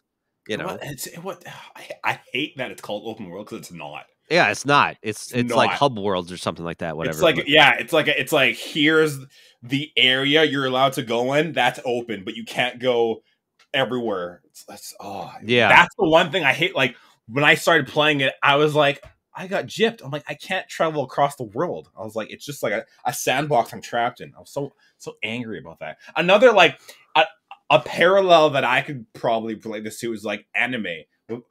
But I have friends being like, oh, dude, this anime is so sick. You have to check it out. And I check it out. And I'm like, it's okay. And they're like, what do you mean it's okay? It's so good. And I'm like, and I'm like, all right, maybe I just didn't give it a shot. So I'll watch episode 1, 2, 3. And I'm like, it's not that good. And they're like, bro, I live by this. And I'm like, okay. I don't. That's why I don't take show suggestions from anyone anymore. Yeah, exactly. But like, that's the best parallel that I can think of. Yeah, I'm like, this show is so good. Not the first couple episodes, but like episode 8, it picks up. It's like, well, I don't want to spend 8 episodes thinking. That was the trap I got into of Game of Thrones. Like everybody was watching Game of Thrones, they're like, "Oh, you gotta watch this," and I was like, "Okay, whatever." Like I started watching it, and it did not literally hook me until the 8th episode of the first season. I was like, because I remember calling my friends and be like, hey, I know you guys tell me I should be watching this show, but there ain't shit going on in this show. I'm going to stop. Like, no, keep watching it. And I'm like, yeah, which is why I am not running anywhere fast towards House of Dragon right now. Because I was victimized by Game of Thrones, just like I was victimized by the Kingdom Hearts games. Oh God, Kingdom Hearts games is just another maze of. That's another thing that I never got into. I was into Kingdom Hearts for 1 and 2, and then like they just broke my heart, with the whole fiasco. No pun intended.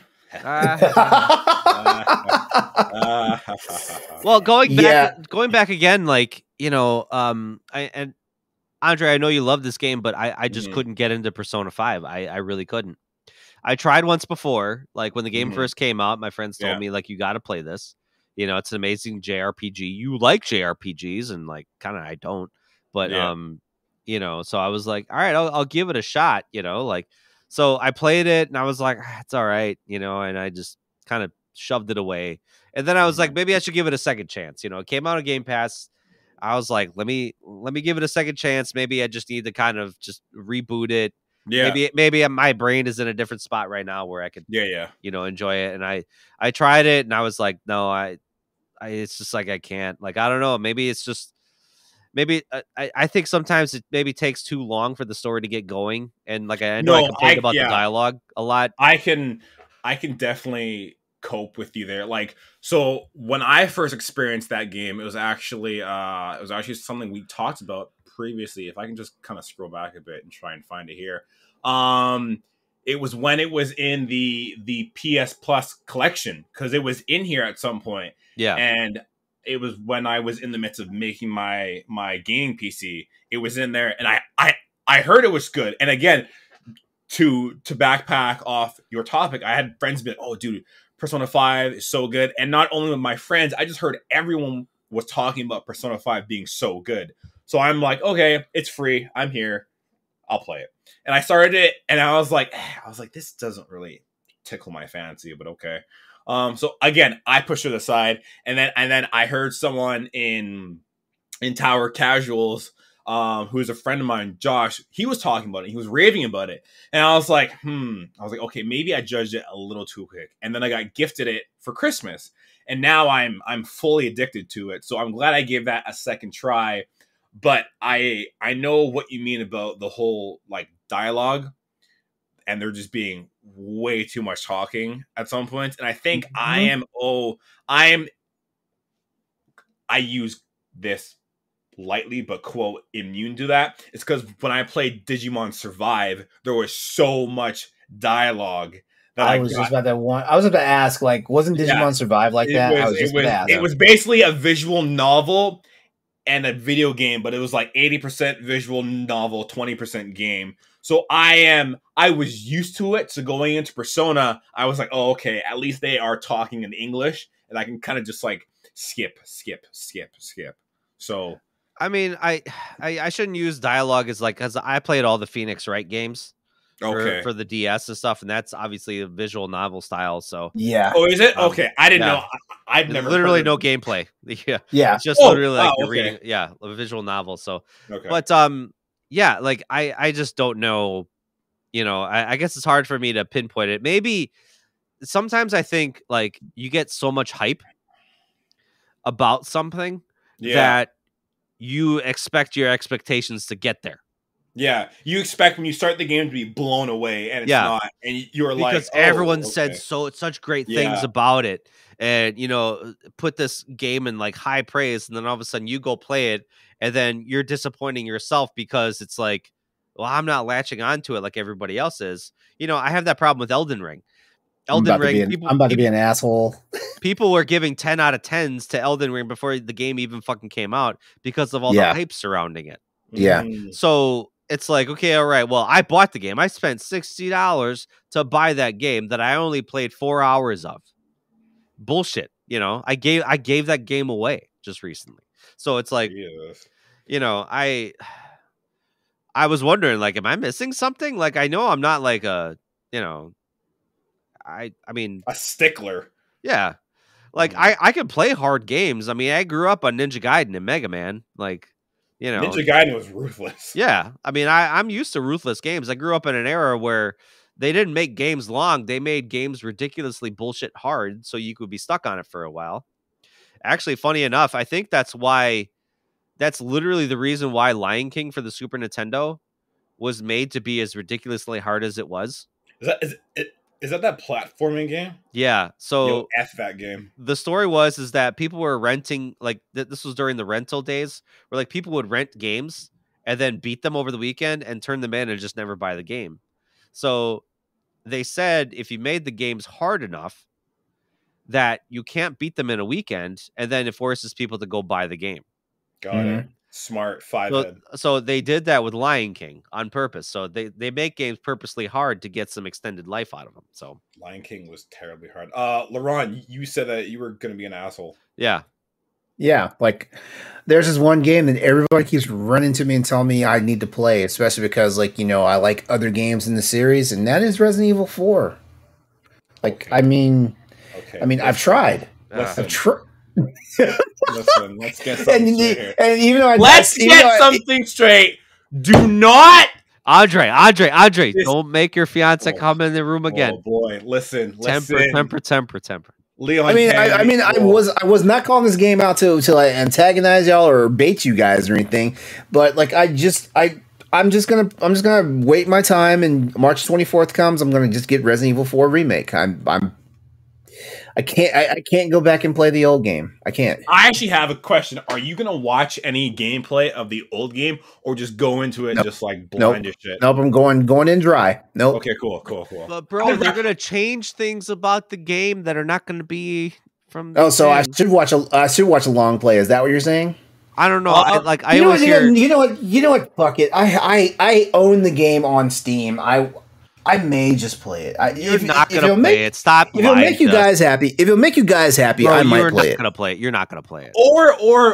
Or this. Or how about when you play the remake, each podcast, you kind of give a little brief explanation of where you are, and me and Stoy will tell you if that's the same as the old one.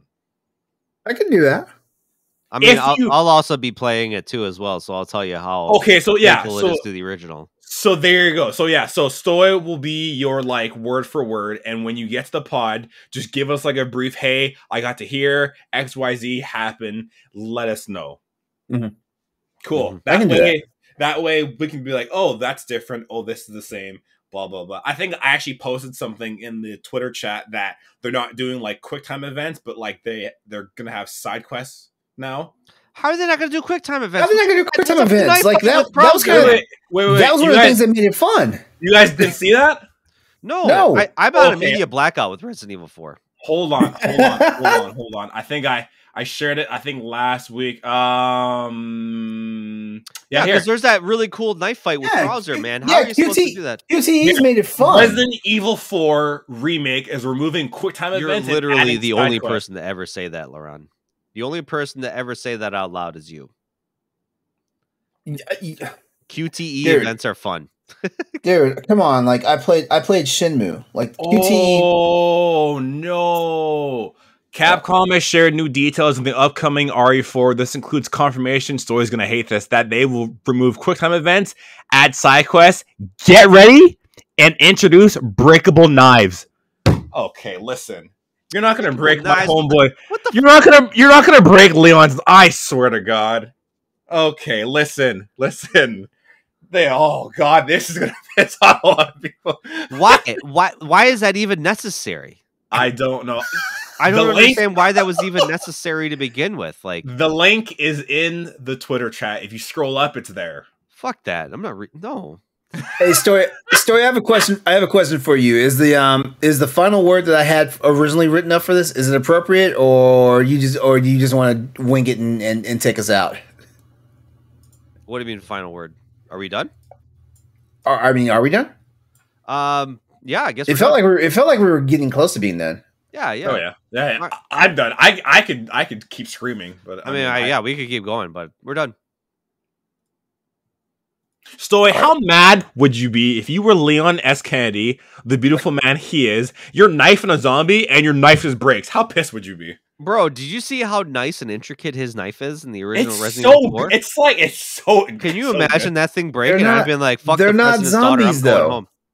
They're not zombies, though. There's a Las Plagas, whatever them things are. You're not going to correct me, even though you haven't played the game. Know your place. What are you trying to correct us? Because I know Resident Evil lore. Like, just because I didn't play 4. It's not zombies. It's Las Plagas. I'm sorry. Okay, there. We're talking about a breakable knife. He's trying to be cheeky by saying it's not zombies. It's Las Plagas. Yeah, he's trying to showboat. See, I know about Resident Evil. Oh my God, I'm be minding my own business, getting ready to walk out the door tomorrow morning and go to work, and both of you guys are gonna be on the doorstep ready to beat my ass. I'm gonna Leon S. Kennedy roundhouse kick you in the chin. Listen. This is your fault because you know who you're speaking to, so you get no sympathy from me. No. Well, okay, so will it help if I just watch Resident Evil Vendetta tonight before I go to bed? Story, will that ease it up some of it? Maybe a little bit. Did you play Resident Evil 2 remake? Actually, yeah, you did. I played the remakes. I played the remake, and so that's why I was a little pissed that they're remaking 4 before they remake Code Veronica. Yeah, but Capcom wants money. They would have got. No, I feel like they would have. I will fight you on that. Yeah, I mean, like, okay, they might not make Resident Evil 4 money, but I feel like they will make money off of Code Veronica. Listen, if you're Capcom, if you're Mr. Capcom, and somebody comes up to you and says, "Hey, do you want to make Resident Evil 4 money in 2023 or Code Veronica money in 2023?" You're gonna be like, "Give me that Resident Evil 4 money." Yeah, you're right. I need a new Porsche. I don't need a Chevy Cruze. You're right. I need a Porsche. So. Yeah, for sure. Like, you could put all the other Resident Evil games against 4 and 4 wins. Easily. Yeah, easily. Like, it's probably the most beloved. Wait, 4 beats out Resident Evil 2? Easy. There's no comparison. As shitty as it is, 4... Y'all are fanboys. No. We're not fanboys. Whoa. Yeah, it is statistics. Resident Evil 4, I'm pretty sure, is one of the 25 best games ever made. One of the most highly rated games ever made. And I mean, me personally, this is coming from a guy that thinks Resident Evil 2 is the best game in the whole entire franchise. And I think 3 is the best one. But 4 is great. I am sorry that I am being loud, okay? Huh? Okay, wait. You have to wait. I'll be there in a sec. I'll deal with you in a second. I think 3 is the best one, but 4 is literally acclaimed the best one. Okay. All right. I have company here. That's what I was saying. I'll deal with you a second too. Okay. All right. Well, I'm just going to go ahead and wrap it up by saying, like, even though gaming is one of the hobbies that can truly be a gift, while there's always something for everyone in gaming, everything isn't always for you. So, like, when you're over enthusiastic about introducing your friend to a game, just kind of recon real fast what they like to play and think to yourself, should I recommend this JRPG to this guy that only plays The Witcher and Mass Effect? Or, should I recommend like city slasher or something when this guy only plays Monster Hunter? Like, think about that. Just think about that. Ask him. Don't force on him. There you go. Yeah. Because you don't want to get cursed out. No, you don't. It's very simple. All right. Yep. Plain and simple. All right, everyone. So that's our show for the night. We'd like to go ahead and just thank you all for hanging out with us tonight, either whether you're checking us out on YouTube or listening to us in the audio format. Be sure to check our show notes in the YouTube or the podcast descriptions to find all of our links, as well as how you can connect with the show directly. Before we head out, though, here are some suggestions for your consideration to check out at bossrush.net. That'll tide you over while we work on the next episode of the Crossroads podcast. I've talked about enough tonight, but I just need to go ahead and throw this blurb out there real quickly. The Dead Space remake has received industry-wide praise with a Metacritic score of 89, and our friend David Lasby asks readers, should EA Motive Studio remake Dead Space 2 in the February 6th edition of the Boss Rush Banter? Also, Ed, Corey, and Stephanie are back with their ranking Nintendo series, and they're discussing the Nintendo 3DS and how the console fared against its predecessor in episode 46 of the Nintendo Power Block Expansion Pass. Lastly, Monday Night Raw has been on the air for just over 30 years, and our boy Josh Martinez talks about how WWE's flagship show has impacted the entertainment world in his February 4th write-up about the WWE Monday Night Raw. So just check it out. For even more interesting news and unique talking topics, BossRush.net has you covered, so swing by there. Check out all the things that our talented writers, content creators, and contributors are serving up on the site, including our very own Stoy here. He's always throwing some stuff out there, and he's always making those G words think. Yep. Those gentlemen. Hopefully. All right. If you like to keep the conversation going with us, you can find the Crossroads Video Game Podcast over at Twitter at Crossroads_VGP.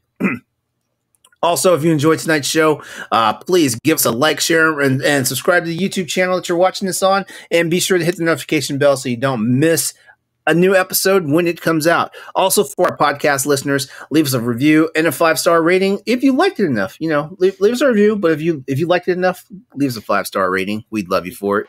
Yeah, Jimmy. Hey, everybody. This has been episode 109 of the Crossroads Podcast. We love you. We appreciate you for hanging out with us for this episode. And as a partner with the Boss Rush Network, go out there, play games, and be better. Please come back and join us for our next all-new episode of the Crossroads Podcast. You guys have a great night. Happy gaming, and be a little more flexible when you're introducing games to your gamer friends. Could you never? Oh, I'm sorry, I did it again. Whoops, my bad. Stoy's gonna send me like anthrax through the mail. Gonna walk out your front door and Stoy's gonna punch you in the tooth. Yeah. All right, everyone. It's been fun. The Crossroads Podcast is signing off. Y'all have a good night. Be easy out there. Bye. Later, nerds.